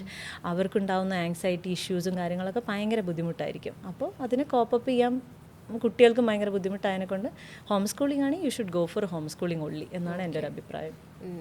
ഇടയ്ക്ക് വെച്ചൊരു ബ്രേക്ക് വന്നാൽ ഇറ്റ് ഈസ് വെരി ഡിഫിക്കൽട്ട്, നമുക്ക് മാനേജ് ചെയ്യാൻ പറ്റും. സ്കൂളിൽ നിന്ന് ഇടയ്ക്ക് വെച്ച് ഹോം സ്കൂളിംഗിലേക്ക് പോയാലും ഭയങ്കര പാടായിരിക്കും. കാരണം എപ്പോഴും ഇന്ററാക്ട് ചെയ്തുകൊണ്ടിരിക്കുന്ന ഒരാൾ, അല്ലെങ്കിൽ അത്രയ്ക്ക് സ്കൂൾ ഇഷ്ടമല്ലാത്ത ആരെങ്കിലും ഒക്കെ ആയിരിക്കും. അങ്ങനത്തെ കുട്ടികളും ഉണ്ട് കേട്ടോ. അതായത് പിന്നെ സ്കൂളുമായിട്ട് എന്താ പറയുക, മറ്റു കുട്ടികളുമായിട്ട് പറ്റാത്തവരെ പിന്നെ ഹോം സ്കൂളിംഗ് ആക്കുന്നത് ഒക്കെ ഉണ്ട്. പിന്നെ നേരെ തിരിച്ചിട്ടും ഉണ്ട് കേട്ടോ. അതായത് കുട്ടിക്ക് ഇൻട്രസ്റ്റ് ഉള്ളത് ഒറ്റയ്ക്കിരുന്ന് ചെയ്യുന്ന കാര്യങ്ങളാണ്. അങ്ങനെ ആയതുകൊണ്ടും കുട്ടീൻ്റെ ടെൻഷൻ കുറയ്ക്കാനും സ്ട്രെസ് കുറയ്ക്കാനും വേണ്ടിയിട്ട് ഹോം സ്കൂളിംഗ് എടുത്തവരും ഉണ്ട്. അങ്ങനത്തെ പേരൻസിനെ ഞാൻ കണ്ടിട്ടുണ്ട്. പക്ഷെ അങ്ങനത്തെ ടെൻഷനും ഇതൊക്കെ ഓവർകം ചെയ്യണമെങ്കിൽ ശരിക്കും ഇൻട്രാക്ട് ചെയ്താലല്ലേ അതൊക്കെ ഓവർകം ചെയ്യാൻ പറ്റുള്ളൂ. ഡെഫിനറ്റ്ലി അത് മറ്റുള്ളവരുമായിട്ടുള്ള ഇൻട്രാക്ഷൻസ് എന്താ വെച്ചാൽ പല പല വീടുകളിൽ നിന്ന് വരുന്ന കുട്ടികളാണ്. അപ്പം നമുക്ക് അങ്ങനത്തെ 100 പിള്ളേരുണ്ടെങ്കിൽ അവരെല്ലാവരും ഒരുമിച്ച് വരുന്നു, അവരുടെ പല പല ജീവിത സാഹചര്യങ്ങൾ ഒരുമിച്ച് വന്ന് അവരെല്ലാം ഇഴുകിച്ചേർന്ന് പോകുന്നുണ്ട്, മനസ്സിലായോ? That is A very good community school എന്ന് പറയുന്ന സംഭവം.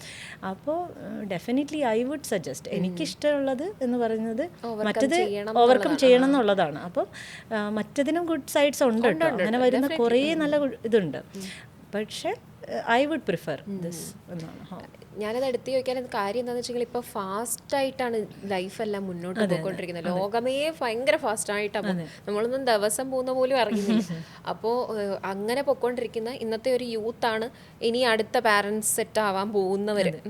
അപ്പം അവർ ഈ ഫാസ്റ്റായിട്ട് പൊയ്ക്കൊണ്ടിരിക്കുമ്പോൾ അവർ ഹോം സ്കൂളിംഗ് ചെയ്യുമ്പോൾ എത്രത്തോളം പോസിബിൾ ആയിരിക്കും എന്ന് നമുക്ക് പറയാം. എൻ്റെ ഒരു ഫ്രണ്ട് ഉണ്ട് ഇതുപോലെ, ഞാൻ പറഞ്ഞില്ലേ MBA പഠിച്ചതാന്ന് പറഞ്ഞില്ലേ. അപ്പം അവരൊക്കെ എന്ന് പറഞ്ഞാൽ ഇങ്ങനെ നോർമൽ സ്കൂളിംഗ് എല്ലാം കഴിഞ്ഞിട്ട് പിന്നെ കുട്ടീനെ ആയപ്പോഴത്തേക്കും okay fine we should go for home schooling എന്നുള്ള രീതിക്ക് വന്നവരാണ്. അപ്പം അവർ ചെയ്യേണ്ട കുറേ അഡ്ജസ്റ്റ്മെൻറ്റ്സ് ഉണ്ട്, മനസ്സിലായോ? കുട്ടിക്ക് റെഗുലറായിട്ടൊരു ടൈം, ഒരു ഷെഡ്യൂൾ വേണം, മനസ്സിലായി? അങ്ങനെയൊക്കെ വരുമ്പോഴത്തേക്കും നമ്മളും കുറേയേറെ സാക്രിഫൈസ് ചെയ്യേണ്ടി വരും. അപ്പോൾ ഫാസ്റ്റ് മൂവിങ് ആയിട്ടുള്ള നമ്മൾ കുട്ടീനെ പഠിപ്പിക്കാൻ വേണ്ടിയിട്ട് വീട്ടിലിരിക്കുക എന്നുള്ളൊരു ഇതുണ്ടല്ലോ. അപ്പോൾ അഡ്ജസ്റ്റ് ചെയ്യാൻ പഠിക്കണം, കുറേയേറെ ഫ്രസ്ട്രേഷൻസ് വരും. ഇതിനെല്ലാം മാനേജ് ചെയ്യാൻ പറ്റുന്നൊരു കേപ്പബിൾ ആയിട്ടുള്ള ആളാണെന്നുണ്ടെങ്കിൽ ഡെഫിനറ്റ്ലി ദേ ക്യാൻ ട്രൈ. അതെ അതെ. പക്ഷേ ഇപ്പം എല്ലാവരും ഭയങ്കര കരിയർ ഓറിയൻറ്റഡ് ആണ്, അംബീഷ്യസ് ആണ്, എല്ലാവർക്കും അങ്ങനൊരു പാത്തുണ്ട്. പിന്നെ ഇപ്പോഴാണ് ഈ ഫാമിലി പ്ലാനിങ് എന്നുള്ളൊരു കൺസെപ്റ്റ് തന്നെ വരുന്നത്. അതായത് കല്യാണം കഴിഞ്ഞു കഴിഞ്ഞാൽ പ്ലാനിങ് ഇല്ലാത്തതുകൊണ്ട് ഭയങ്കര അൺഎക്സ്പെക്റ്റഡ് ആയിട്ടായിരിക്കും പ്രഗ്നൻ്റ് ആവുന്നതും ഒക്കെ. പക്ഷെ നമ്മൾ പ്രോപ്പറായിട്ടൊരു പ്ലാനിങ് നടത്തി നമുക്ക് അറ്റ്ലീസ്റ്റ് ഒരു എഗ്ഗ് ഫ്രീസ് ചെയ്ത് വെക്കാനുള്ള ഒരു ടൈമെങ്കിലും കിട്ടും. അത് ഇപ്പോഴാണ് അങ്ങനെയുള്ള ഐഡിയാസും അതിനോടുള്ള മിത്തുകളും ഒക്കെ മാറി തുടങ്ങിയത്. എന്താണ് പറയാനുള്ളത് ഫാമിലി പ്ലാനിങ്ങിനെ കുറിച്ച്? രണ്ടുപേരും റെഡി ആയിരിക്കണം, ബേസിക്കലി അതാണ്. അതായത് ഇപ്പം ഹസ്ബൻഡ് ആൻഡ് അവർ കല്യാണം കഴിച്ചു, കുട്ടി വേണം എന്നുള്ളൊരു തോട്ട് വരുന്നുണ്ട്, ആ ഒരു സീഡില്ലേ, അത് മുതലേ നമ്മൾ കുട്ടിക്ക് വേണ്ട എൻറിച്ച്മെൻറ്റ് നമ്മൾ കാര്യങ്ങൾ ചെയ്യേണ്ടതാണ്. കാരണം എന്താണെന്ന് വെച്ചാൽ ഈ ഡെവലപ്മെൻറ്റിനെ ബാധിക്കുന്നതാണ് മദറിൻ്റെ എന്താ പറയുക സൈക്കോളജിക്കലായിട്ടുള്ള changes, husband wife relationship, even ആ മദറുള്ള ആ എൻവയൺമെൻറ്റ്. അപ്പം ഇതെല്ലാം നന്നാക്കുക എന്നുള്ള, അതിനുശേഷം ഒരു കുട്ടിയാവുക എന്നുള്ളതാണ് ആ കുട്ടിക്കും നല്ലത്, ഒരു നല്ലൊരു ജനറേഷനും നല്ലത്. അപ്പോൾ രണ്ടുപേരും പ്രിപ്പയർ ആയിരിക്കുക എന്നുള്ളതാണ്. ഒരു കുട്ടി വേണമല്ലോ എന്ന് വിചാരിച്ച് കുട്ടീനെ ആക്കുക അല്ല നമ്മൾ ചെയ്യേണ്ടത്. ഒരു നല്ലൊരു ഫ്യൂച്ചർ കൊടുക്കാൻ പറ്റണം, നമ്മൾ അതിനനുസരിച്ച് നമ്മളൊരു നല്ല എക്സാമ്പിൾ ആവണം, മോഡൽ ആവണം എന്നൊരു രീതി വന്നിട്ട് മാത്രമാണ് ഒരു കുട്ടി വേണ്ടത്. ചുരുക്കി പറഞ്ഞാൽ നമ്മൾ റെഡി ആയിരിക്കണം, അല്ലെങ്കിൽ പിന്നെ ആ കുട്ടിയെ നമ്മൾ ഈ ലോകത്തേക്ക് കൊണ്ടുവരുന്നത് ഭയങ്കര തെറ്റായി പോകും അല്ലേ?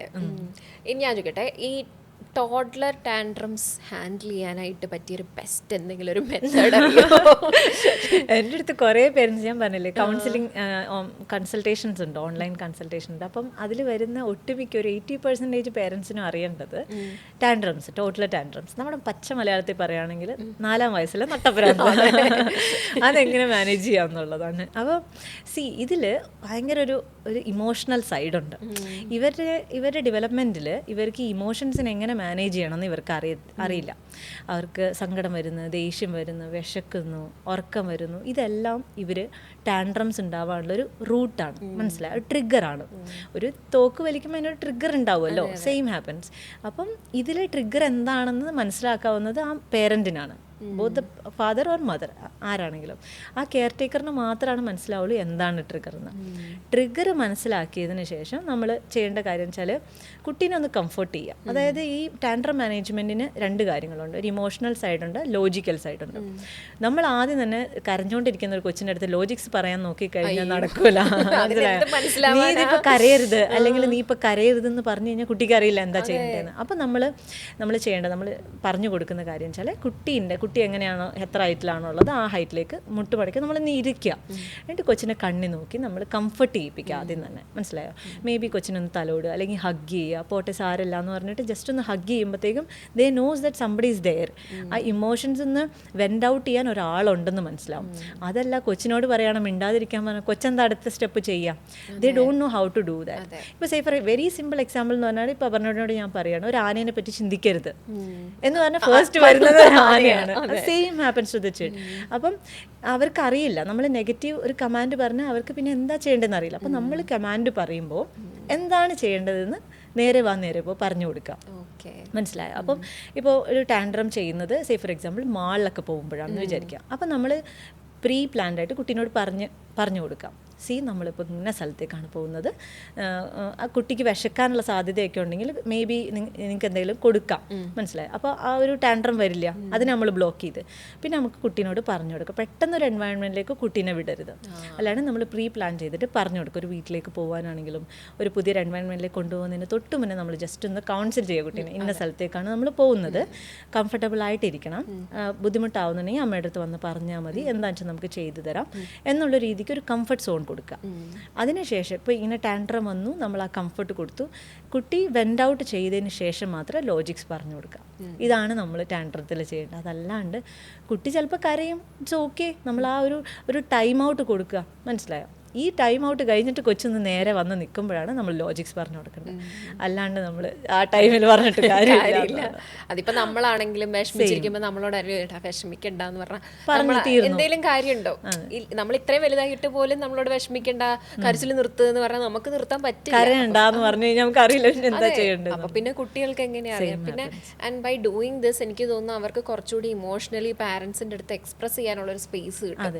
അതായത് എന്തെങ്കിലും പ്രശ്നം ഉണ്ടെങ്കിൽ നമ്മളിവിടെ പോവാണ്, എന്തെങ്കിലും പ്രശ്നം ഉണ്ടെങ്കിൽ മോൻ എൻ്റെ അടുത്ത് വന്ന് പറയും എന്ന് പറയുമ്പോൾ ഓക്കെ എനിക്ക് അമ്മയുടെ അടുത്ത് പറയാം, അപ്പൊ എന്തെങ്കിലും പ്രശ്നം വന്ന് എനിക്ക് അമ്മയുടെ അടുത്ത് പറയാം, അല്ലെ അച്ഛൻ്റെ അടുത്ത് പറയാം എന്നുള്ളൊരു ചിന്തയാണ് നമ്മൾ ചെറുപ്പത്തിലേക്ക് കൊടുക്കുന്നത്. അത് ഭയങ്കര ഹെൽത്തി ആയിട്ടുള്ള ഒരു ഓപ്പൺനെസ് നമ്മൾ കൊടുക്കുക എന്നുള്ളതാണ്. എന്തും എൻ്റെ അമ്മേനോട് എനിക്ക് വന്ന് പറയാം, അച്ഛനോട് വന്ന് പറയാം എന്നുള്ളൊരു ഓപ്പൺനെസ് തോന്നുമ്പോൾ കുട്ടികളത് ഓടി വന്ന് പറയും. അപ്പോൾ എൻ്റെ വീട്ടിലൊന്നും എനിക്ക് അങ്ങനത്തെ ഒരു എൻവയോൺമെൻ്റ് അല്ല കിട്ടിയിരുന്നത്. അപ്പം ഇതൊരു ജനറേഷൻ വൈസ് നമ്മൾ കൈമാറ്റം ചെയ്യപ്പെടുന്ന ഒരു ട്രോമയാണ്, മനസ്സിലായോ. അപ്പം എനിക്ക് എൻ്റെ വീട്ടിലത് ഭയങ്കര നല്ലൊരു എക്സാമ്പിളാണ്. എന്ന് പറഞ്ഞാൽ ഞാൻ ഇളയ മോളാണ്. അപ്പോൾ എനിക്ക് കിട്ടാവുന്നതിന് മാക്സിമം നല്ല ഹാപ്പിനെസ്സും കാര്യങ്ങളും കിട്ടിയിട്ടുണ്ട്. ഈ മിഡിൽ വൺ എന്ന് പറഞ്ഞ ഒരാളുണ്ട്, എൻ്റെ സിസ്റ്റർ. അപ്പോൾ ഇവർക്കെന്ന് പറഞ്ഞാൽ മൂത്തയാൾക്കും ഇളയാൾക്കും കിട്ടാത്ത കുറേ ദുഃഖങ്ങളായിരിക്കും ഇവർക്ക് പറയാനുള്ളത്. അപ്പം ഇവർക്കെന്ന് പറഞ്ഞാൽ കുറേയേറെ ട്രോമാസ് ഉണ്ടാവും. എൻ്റെ ഇത്താത്തൊക്കെ കുറേ അടിയൊക്കെ കിട്ടിയിട്ടുണ്ട്. അപ്പം അവർ വലുതായി പേരൻ്റായി വരുമ്പോൾ ഇതേ സാധനം തന്നെ കൈമാറ്റം ചെയ്യുക, മനസ്സിലായോ. അപ്പോൾ ഇത്താത്തപ്പോൾ പറയുന്നതെന്ന് വെച്ചാൽ എനിക്ക് കുറേ കിട്ടിയതല്ലേ എന്ന് പറഞ്ഞ് കൊച്ചിനെ അടിക്കാൻ തുടങ്ങിക്കഴിഞ്ഞാൽ that trauma is being carried അപ്പോൾ, മനസ്സിലായി. ഇപ്പോൾ she has taken a break, like okay I should ഈ ഒരു ചെയിൻ ഞാൻ ബ്രേക്ക് ചെയ്യേണ്ടതാണ്. ഞാനൊരു ഹെൽത്തി ആയിട്ട് ഒരു ഹാപ്പി പാരൻറ്റിങ് കാണിച്ചാൽ മാത്രമാണ് എൻ്റെ കുട്ടി അത് കണ്ടിട്ടാണ് വളരുക. They take the emotion into their adulthood, മനസ്സിലായി. അപ്പോൾ നമ്മൾ ചെറുപ്പത്തിൽ കാണുന്ന അല്ലെങ്കിൽ ചെറുപ്പത്തിൽ അവർക്ക് അനുഭവിക്കുന്ന ഓരോ ട്രോമ കാര്യങ്ങളും they carry it upon adolescent ആകുമ്പോഴും അഡൽട്ട് ആകുമ്പോഴും വെൻ ദേ ബിക്കം പേരൻസ് ആ ട്രോമ തന്നെയായിരിക്കും അവർ കൊണ്ടുപോകുന്നത്. So we should break that. അതാണ് എൻ്റെ ഒരു കാഴ്ച. ഞാൻ ഒബ്സർവ് ചെയ്തിട്ടുള്ളൊരു കാര്യം അതാ. ഇപ്പം എൻ്റെ അമ്മയും അച്ഛനും ആണെങ്കിലും അവർക്ക് കിട്ടിയ ട്രോമ എനിക്ക് തരുന്നില്ല, പക്ഷെ വേറെ ട്രോമയാണ് അവർ തരുന്നത് എന്ന് വെച്ചാൽ അവർക്ക് കിട്ടിയതിൻ്റെ ആഫ്റ്റർ എഫക്റ്റ് ആണ് എനിക്ക് തരുന്നത്. പക്ഷെ അതിൽ നിന്ന് നമ്മൾ ഇപ്പം എനിക്ക് തോന്നി ഈ ജനറേഷന് ട്രോമ എന്താണെന്നറിയാം, ഡിപ്രഷൻ എന്താണെന്നറിയാം, അങ്ങനത്തെ കുറെ കാര്യങ്ങൾ ഒരു വാക്കുകൾ അതിൻ്റെ മീനിങ് എങ്കിലും മര്യാദയ്ക്ക് അറിയാവുന്നവരാണ് ഇപ്പോഴുള്ള ജനറേഷൻ. അത് നമ്മുടെ ഭാഗ്യം എന്നേ ഞാൻ പറയുള്ളൂ. അവർക്ക് ആ ഭാഗ്യം കിട്ടിയിട്ടില്ല. കിട്ടിയിരുന്നെങ്കിൽ അവർക്ക് കുറേയും കൂടി നല്ല ലൈഫ് സ്റ്റൈലിൽ ജീവിക്കാൻ പറ്റിയേനെ. അപ്പോൾ ഇങ്ങനെ ഒരു പ്രശ്നം വരുമ്പോൾ എനിക്കൊരു ഐഡിയ കിട്ടിയാൽ ഞാൻ അല്ലെങ്കിൽ എൻ്റെ കൊച്ചിന് ഞാൻ ഒരിക്കലും അടിക്കണം അങ്ങനെയൊക്കെ ആയിരിക്കും നമ്മളെ ചിന്തിക്കുന്നത്. അത് നമ്മുടെ ഒരു ഭാഗ്യമായിട്ടാണ് ഞാൻ കാണുന്നത്. അങ്ങനെ ചിന്തിക്കാൻ പറ്റുന്ന ഒരു സ്പേസിൽ നമ്മൾ നിൽക്കുന്നുണ്ടല്ലോ എന്നുള്ളത്. അത് ഇന്റർനെറ്റിന്റെ ഗുണമാകാം, കാലം പോയതിന്റെ ഗുണമാകാം, അത് അറിയില്ല. ഇറ്റ്സ് ലൈക്ക് ഇപ്പോഴത്തെ ഇൻഫർമേഷൻ എന്ന് പറഞ്ഞാൽ അതിനൊരു എന്താ പറയാ, ഒരു ലിമിറ്റ്ലെസ് ആണ്. നമുക്ക് ഇൻഫർമേഷൻ ലോഡഡ് ആണ്. അപ്പോൾ ഇതൊരു റൈറ്റ് വേയിൽ ഈ ഭയങ്കര കമ്പാരിസണും കാര്യങ്ങളും കൂടി വരികയാണ്. എസ്പെഷ്യലി ആരാണ് ഏറ്റവും നല്ല പേരൻറ്റിങ് ആക്കുക, ആരാണ് ഏറ്റവും നല്ല കുട്ടികൾ അപ്ബ്രിങ് ചെയ്തിട്ട് ക്ലാസ്സിൽ ആരാ വരിക, ടോപ്പായിട്ട് വരിക, ഇമോഷണലി സൗണ്ട് ആയിട്ടുള്ള കുട്ടികളാരാ, അതൊക്കെ വരുമ്പോഴത്തേക്ക് ഒരു കോമ്പറ്റീഷനാണ്, ഫുൾ ഓഫ് കോമ്പറ്റീഷൻ. പണ്ടത്തെ ആൾക്കാർക്ക് അങ്ങനെയൊന്നുമില്ല. എൻ്റെ ഫാമിലിയിലൊക്കെ നോക്കിക്കഴിഞ്ഞാൽ 7-8 മക്കളൊക്കെ ഉള്ളവരാണ്. അപ്പോൾ അതിൻ്റെ അകത്ത് മൂത്തയാളായിരിക്കും ഇളയാളെ നോക്കിയതൊക്കെ. പേരൻസ് എന്ന് പറഞ്ഞാൽ അവർക്ക് മൂത്തയാളായിരിക്കും. ഇപ്പം അതെല്ലാം മാറി, നമുക്ക് കയ്യിലെണ്ണാവുന്ന കുട്ടികളല്ലേ ഉള്ളൂ. അപ്പോൾ അത് വരുമ്പോഴത്തേക്കും we have to give them the best എന്നുള്ളൊരു തോട്ടോടെ പേരൻസിന് വരികയാണ്. നമ്മൾ പാരൻറ്റിങ്ങിനെ കുറിച്ച് ഒരുപാട് പറഞ്ഞതുകൊണ്ട് ഞാൻ ചോദിക്കാം, ഞാനിത് എൻഡിലേക്ക് വെച്ചിരുന്ന ഒരു ക്വസ്റ്റ്യൻ ആയിരുന്നു, പക്ഷെ നമുക്ക് ഇപ്പോഴേ എന്തായാലും പാരൻറ്റിങ്ങിനെ കുറിച്ച് പറഞ്ഞുകൊണ്ടിരുന്നത് തന്നെ കൊണ്ട് ചോദിക്കാം. ഇപ്പോൾ ഡിവോഴ്സ്ഡ് ആയ കപ്പിൾസ് ആണ് ഇപ്പോൾ ഏറ്റവും അധികം പാരൻറ്റിങ്ങിൽ ഭയങ്കരമായിട്ട് ചലഞ്ച് ഫേസ് ചെയ്യുന്നത്. അതായത് കൂടെ ജീവിച്ചു പോകാൻ ബുദ്ധിമുട്ടുള്ള വേർഷൻ ഓഫ് പാരൻസ് ഉണ്ട്. അവരുടെ കുട്ടികൾക്കാണ് ബുദ്ധിമുട്ട് അവരെക്കാൾ കൂടുതൽ. So coming back to divorced couples, അവരുടെ കുട്ടികളെ എങ്ങനെയാണ് ഒരു നല്ല രീതിക്ക് കോ പാരൻറ്റിങ് ചെയ്യാൻ പറ്റുക? എനിക്ക് കുറേ പേരൻസ് ഇങ്ങനെ വരാറുണ്ട് കൗൺസിലിങ്ങിൽ. ഈ അടുത്ത് വന്നൊരു പേരൻറ്റ്, അപ്പം ഞാൻ അവരോട് പറഞ്ഞു കൊടുക്കുന്ന ഒരു കാര്യം എന്ന് വെച്ചാൽ, കുട്ടികൾ വളരേണ്ടത് ഒരു ഹെൽത്തി ആയിട്ടുള്ള റിലേഷൻഷിപ്പ് കണ്ടുകൊണ്ടാണ്. വെന്നെവർ നമ്മുടെ റിലേഷൻഷിപ്പ് അൺഹെൽത്തി ആയിട്ട് പോകുന്നു, ആ ടൈമിൽ നമ്മുടെ ഒരു റെഡ് സിഗ്നൽ, അത് നമ്മുടെ കുട്ടികളത് കാണുന്നുണ്ട്. They have to see a healthy relationship. അങ്ങനെ കൊടുക്കാൻ പറ്റില്ലെങ്കിൽ we should not move forward with that. അപ്പോൾ ഇങ്ങനെ ടോക്സിക് ആയിട്ടുള്ളൊരു എൻവയൺമെൻറ്റിലാണ് കുട്ടികൾ വളരുന്നതെങ്കിൽ, ഇപ്പോൾ ഈ റീസെൻ്റായിട്ട് നടന്ന ഒരു പഠനം വ്യക്തമാക്കുന്നതെന്ന് വെച്ചാൽ, ഇങ്ങനത്തെ കോൺഫ്ലിക്ട്സ് നടക്കുന്ന ഫാമിലിയിൽ കുട്ടികൾ കാണുന്നുണ്ടെങ്കിൽ അവരുടെ ബ്രെയിനിൽ നടക്കുന്ന ചേഞ്ചസ് സിമിലർ ടു വാറിൽ നടക്കുന്ന കുട്ടികളുടെ ബ്രെയിനുമായിട്ട് ഇക്വലൻ്റ് ആണെന്നാണ് പറയുന്നത് പഠനം വ്യക്തമാക്കുന്നത്. അപ്പം ഞാൻ അവർക്ക് പറഞ്ഞു കൊടുക്കുന്ന ഇത്രയേ ഉള്ളൂ, നിങ്ങൾക്ക് രണ്ടുപേരും ഒരുമിച്ച് നിന്ന് നല്ലൊരു പേരൻറ്റിങ് കാഴ്ചവെക്കാൻ പറ്റിയില്ലെങ്കിൽ ഇറ്റ്സ് ഓക്കെ. സിംഗിൾ പേരൻ്റായിട്ട് നന്നായിട്ട് അവരെ വളർത്തുക എന്നുള്ളതാണ്. അവർ ഈ ട്രോമ കിട്ടുന്നില്ല അവർക്ക്. അങ്ങനെ ഒരു ബ്രേക്ക് കിട്ടി അവർ നോർമൽ ഒരു ഹെൽത്തി ആയിട്ടുള്ള റിലേഷൻഷിപ്പ് അല്ലെങ്കിൽ ഒരു പേരൻറ്റിങ് ആണ് അവർക്ക് കിട്ടുന്നതെങ്കിൽ ദേ വിൽ മൂവ് ഫോർവേഡ്. മനസ്സിലായോ? അതല്ലാണ്ട് ഈ അടിയും ഇടിയും ഒക്കെ കണ്ടു വളരുന്നതിനേക്കാൾ എത്രയോ നല്ലതാണ് സിംഗിൾ പേരന്റ് ആയിട്ട് നന്നായിട്ട് കൊച്ചിനെ വളർത്താൻ പറ്റുന്നത്. അങ്ങനെ ചെയ്യുന്ന കുറേ അമ്മമാരുണ്ട്. അതെ, ഈ ചില ആളുകൾ ഇങ്ങനെ ഞങ്ങൾ ഡിവോഴ്സ് ആവാൻ പോവാണെന്ന് പറയുമ്പോൾ അവർ അഡ്വൈസ് ചെയ്യുന്നത് പക്ഷെ ഒരു കുട്ടികളതല്ലേ, നിങ്ങൾ എന്തിനാ ഇങ്ങനെ ഇതൊക്കെ ചിന്തിച്ചൂടെ, അവർക്കും പ്രഷർ കുട്ടിക്കും പ്രഷർ, ആർക്കും ഇതിൽ സന്തോഷം. ഇത് ആക്ച്വലി നമ്മൾ ഈ കുട്ടീനെയൊക്കെ ഇങ്ങനെ ഒരു പ്രഷർ കുക്കറിൽ നിർത്തി വളർത്തേണ്ടതല്ല. അപ്പോൾ ഞാൻ കണ്ട ഈ റീസെൻ്റ്ലി എൻ്റെ ഒരു എപ്പോഴും വരുന്നൊരു പേരൻ്റാണ് കേട്ടോ. അപ്പോൾ അവർ രണ്ടുപേരും ഒരുമിച്ചാണ് സാധാരണ കുട്ടികളെ കൊണ്ട് വരാറ്. ഇവർ ഈ ഒരു ഹിസ്റ്ററി പറയുമ്പോഴും എനിക്കൊരു മിസ്മാച്ച് ഫീൽ ചെയ്യാറുണ്ടായിരുന്നു. ഫൈനലി അവർ പറഞ്ഞ ലാസ്റ്റ് എന്നെ വിസിറ്റ് ചെയ്തപ്പോൾ ആ മദർ പറഞ്ഞതെന്ന് വെച്ചാൽ ഞങ്ങൾ we have decided to separate. അപ്പം കുട്ടികൾ ഓക്കെയാണ് എന്നുവെച്ചാൽ അവർക്ക് വേണ്ടതെന്ന് പറഞ്ഞാൽ ഹാപ്പി ആയിട്ടുള്ള പേരൻസാണ്. രണ്ടുപേരും അങ്ങോട്ടും ഇങ്ങോട്ടും മാറി കുട്ടീനെ വളർത്തുന്നുണ്ട്. അപ്പോൾ ഈ സെപ്പറേറ്റ്ലി ചെയ്തിട്ട് നിർത്തുമ്പോൾ രണ്ടുപേരും ഭയങ്കര നല്ല അടിപൊളി പേരൻസാണ്. പക്ഷെ ഒരുമിച്ച് നിൽക്കാൻ പറ്റുന്നില്ല. ഇറ്റ് ഹാപ്പൻസ്, അത് ഓക്കെയാണ്. അപ്പോൾ നമ്മുടെ കുട്ടികളെന്ന് പറഞ്ഞാൽ ഈ ഒരു എന്താ പറയുക, അച്ഛനും അമ്മയും എപ്പോഴും അടി ഉണ്ടാവുന്നത് നേരിൽ കാണുന്ന ഒഴിവാക്കുന്ന ആളെന്ന് ഞാൻ പറയാറ്. അതായത് ഒരാളെ പറ്റിയുള്ള കുറ്റം കുഞ്ഞിനോട് പറഞ്ഞു കൊടുക്കുക, അതൊക്കെ നമ്മൾ ഒഴിവാക്കണം. After all it's their parent. മനസ്സിലായോ? അപ്പോൾ നമ്മൾ ഹസ്ബൻഡ് ആൻഡ് വൈഫ് തമ്മിലുള്ള പ്രശ്നങ്ങളുണ്ടെങ്കിൽ we have to talk and decide നമ്മൾ എന്താ ചെയ്യേണ്ടതെന്നുള്ളത്. അതല്ലാണ്ട് കുട്ടികളിലേക്ക് അത് എത്താതിരിക്കുക, കുട്ടികളത് കാണാതിരിക്കുക, ഫാദറിൻ്റെ തെറ്റ് അല്ലെങ്കിൽ മദറിൻ്റെ തെറ്റ് കുട്ടികളിലേക്ക് എത്താതിരിക്കുക എന്നാണ് ഞാൻ പറയുക. അങ്ങനെ കുട്ടികൾക്ക് കാണാൻ പറ്റില്ലല്ലോ തൻ്റെ അമ്മയുടെ ഭർത്താവ് എന്നുള്ള രീതിയിൽ പുള്ളി എന്താ ചെയ്യുന്നത്, അച്ഛൻ അമ്മ എന്നുള്ള സ്ഥാനങ്ങളല്ലേ ഉള്ളൂ.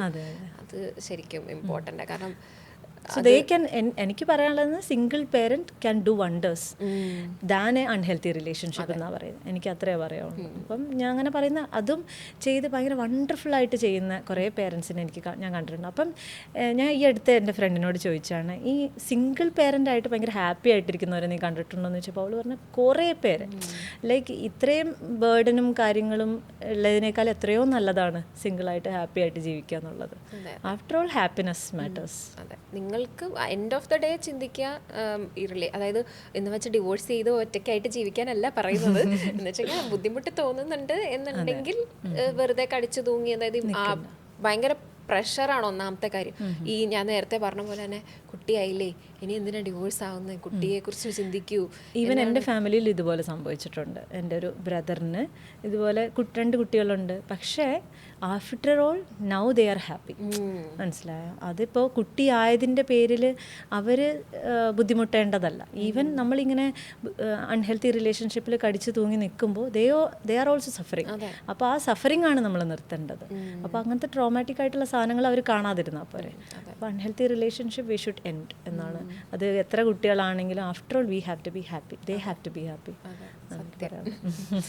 ഈ most underrated good thing about parenting എന്താ? ഒരു ഗുഡ് പാരൻറ്റിങ് എന്ന് നമുക്ക് എനിക്ക് ആക്ച്വലി ഈ ഗുഡ് പാരന്റിങ് ബാഡ് പാരന്റിങ്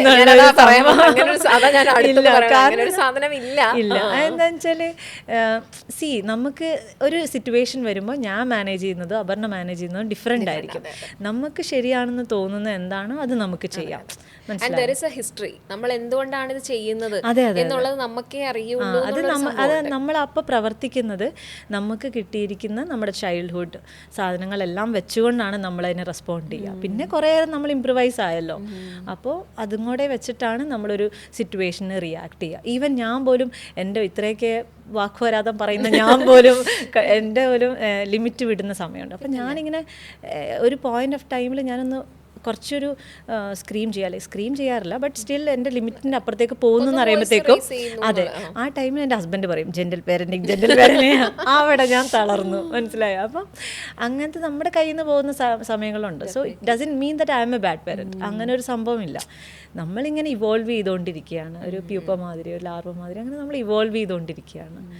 അപ്പം there is nothing like a good parenting or bad parenting. It's like a gentle parenting. Okay. എന്നാലും ഒരു അണ്ടർ റേറ്റഡ് എന്ന് പറയുന്ന ഒരു ഗുഡ് തിങ് എന്താ പറയാൻ പറ്റുക ഉണ്ടോ? അല്ല, എനിക്ക് അത് വരുന്നില്ല, തോന്നുന്നില്ല. അങ്ങോട്ട് പെട്ടെന്ന് ഓർമ്മയിൽ വരുന്നില്ല. ഓവർ റേറ്റഡ് ആയിട്ട് എന്തെങ്കിലും തോന്നിയിട്ടുണ്ടോ? അതായത് നമ്മളെപ്പോഴും ബെസ്റ്റ് കൊടുക്കണം എന്ന് വിചാരിച്ചിട്ടുണ്ട് എല്ലാം ബെസ്റ്റിൻ്റെ അടുത്തേക്ക് പോകുമ്പോൾ ഡസൻ മീൻ കുട്ടി അത് എൻജോയ് ചെയ്യണമെന്ന് ഒരു നിർബന്ധമില്ല. മനസ്സിലായോ? ആഫ്റ്റർ ഓൾ കുട്ടിക്ക് എന്താണ് കുട്ടിയുടെ ഇൻട്രസ്റ്റ് നമ്മൾ മനസ്സിലാക്കുക, മാക്സിമം കൊടുക്കാൻ ശ്രമിക്കുക. അല്ലാണ്ട് ഏറ്റവും നല്ല സ്കൂളിൽ വിട്ടുകൊണ്ട് ഏറ്റവും നല്ല കുട്ടിയാവുന്നൊന്നുമില്ല. വളരെ നോർമൽ. എൻ്റെ ഹസ്ബൻഡെല്ലാം പഠിച്ച ഒരു ഗവൺമെൻറ് സ്കൂളിൽ നിന്ന് പഠിച്ച, പക്ഷെ ഞാനെല്ലാം ഭയങ്കര എന്താ പറയുക മോഡലായിട്ട് കാണുന്ന എൻ്റെ ഒരു പേരൻറ്റിങ് എന്ന് പറഞ്ഞാൽ എൻ്റെ ഹസ്ബൻഡിൻ്റെ പേരൻറ്റിങ്ങാണ്. എന്ന് വെച്ചാൽ അവർ എന്താ പറയുക ഗവൺമെൻറ് സ്കൂളിലായതിനെ കൊണ്ടോ അങ്ങനെയൊന്നും ഒരു മാറ്റവും എനിക്ക് തോന്നുന്നില്ല. മനസ്സിലായോ? സോ ഇറ്റ്സ് നോട്ട് അബൌട്ട് നല്ല ഹൈഫൈ സ്കൂളിൽ അല്ലെങ്കിൽ ഹൈഫൈ ആയിട്ട് കുട്ടിക്ക് കിട്ടി എന്നൊന്നും അല്ല. മനസ്സിലായോ? അപ്പോൾ നമ്മൾ ഹാപ്പി ആയിട്ടൊരു കാര്യം ചെയ്തു കൊടുക്കുന്നുണ്ടെങ്കിൽ ദേ വിൽ ബി എന്താ പറയുക അതിൽ നന്ദിയുള്ളവരായിരിക്കും നമ്മുടെ മക്കളും. നമ്മൾ മാത്രമല്ല അവർക്കും ഹാപ്പി ആയിട്ടുള്ള കാര്യത്തിൽ ചെയ്തു കൊടുക്കുകയാണെന്നുണ്ടെങ്കിൽ ഇതായിരിക്കും. ഒരു കുട്ടിയെ സംബന്ധിച്ചിടത്തോളം ഏറ്റവും വലിയ ഹെൽത്ത് മൈൽ സ്റ്റോൺ എന്താണ് ആസ് എ പീഡിയാട്രിഷ്യൻ പറയാനുള്ളത്? ഇത് ആക്ച്വലി മൈൽ സ്റ്റോൺസ് എന്ന് പറഞ്ഞാൽ ജനിച്ച മുതൽ കുട്ടിയുടെ മൈൽ സ്റ്റോൺസ് ആണ്. സി ഫോർ എക്സാമ്പിൾ 2 months കുട്ടി സോഷ്യൽ സ്മൈലെല്ലാം ചെയ്യുന്നത് അതൊരു മൈൽ സ്റ്റോണാണ്. മനസ്സിലായോ? ഇതെന്ന് പറഞ്ഞാൽ ഓരോ ഡേ ബൈ ഡേ കുട്ടി അക്വയർ ചെയ്യപ്പെടുന്ന ഓരോ സ്കില്ലുകളാണ്. അപ്പം എവറി സിംഗിൾ ഡേ കൗണ്ട്സ് എന്നാണ് ഞാൻ പറയുന്നത് ഗ്രോത്ത് ആൻഡ് ഡെവലപ്മെൻറ്റിൽ. ഈവൻ പ്രഗ്നൻസി ടൈമിൽ കൂടി മദർ കടന്നു പോകുന്ന ഇമോഷണൽ സാധനങ്ങൾ എല്ലാം കുട്ടീനെ അഫക്റ്റ് ചെയ്യുന്ന കാര്യമാണ്. ഈ ഗ്രോത്ത് ആൻഡ് ഡെവലപ്മെൻറ്റ് അഫക്റ്റ് ചെയ്യുന്നതാണ്. ഈവൻ കൺസീവ് ചെയ്ത് ആ ഫസ്റ്റ് 1000 days എന്ന് പറഞ്ഞൊരു സംഭവമുണ്ട്. Pregnancy plus first 2 years it is very crucial. ആ ഗ്രോത്ത് ആൻഡ് ഡെവലപ്മെൻറ്റിൽ ഏറ്റവും കൂടുതൽ ചേഞ്ചസ് സംഭവിക്കുന്നത് ഈ ഫസ്റ്റ് 1000 daysലാണ്. അപ്പോൾ അതാണ് എനിക്ക് തോന്നുന്നത് ഏറ്റവും ഇമ്പോർട്ടൻ്റ് ആയിട്ടുള്ള പീരീഡ്. ഏറ്റവും കൂടുതൽ ഡെവലപ്മെൻറ്റ് നടക്കുന്ന ന്യൂറോളജിക്കലി ആണെങ്കിൽ നമ്മൾ നോക്കുമ്പോൾ ഏറ്റവും കൂടുതൽ ഡെവലപ്മെൻറ്റ് നടക്കുന്നത് ഈ ഫസ്റ്റ് 1000 days ആണ്. Pregnancy plus first 2 years. അപ്പോൾ അതാണ് ഏറ്റവും ഇമ്പോർട്ടൻ്റ് ആയിട്ടുള്ളത്. അപ്പോൾ ഇതിൽ ഓരോ മൈൽ സ്റ്റോൺസ് ഇതിൽ കുട്ടി അച്ചീവ് ചെയ്തുകൊണ്ടിരിക്കുകയാണ്, മനസ്സിലായോ? ലൈക്ക് ഫസ്റ്റ് 3 months പ്രഗ്നൻസിയിൽ ഹാർട്ട് ബീറ്റ് വരുന്നതൊക്കെ അതൊരു മൈൽ സ്റ്റോൺ അല്ലേ. അപ്പോൾ കൺസീവ് ചെയ്യപ്പെടുമ്പോൾ മുതൽ കുട്ടിക്ക് മൈൽ സ്റ്റോൺസ് കിട്ടിക്കൊണ്ടിരിക്കുകയാണ്.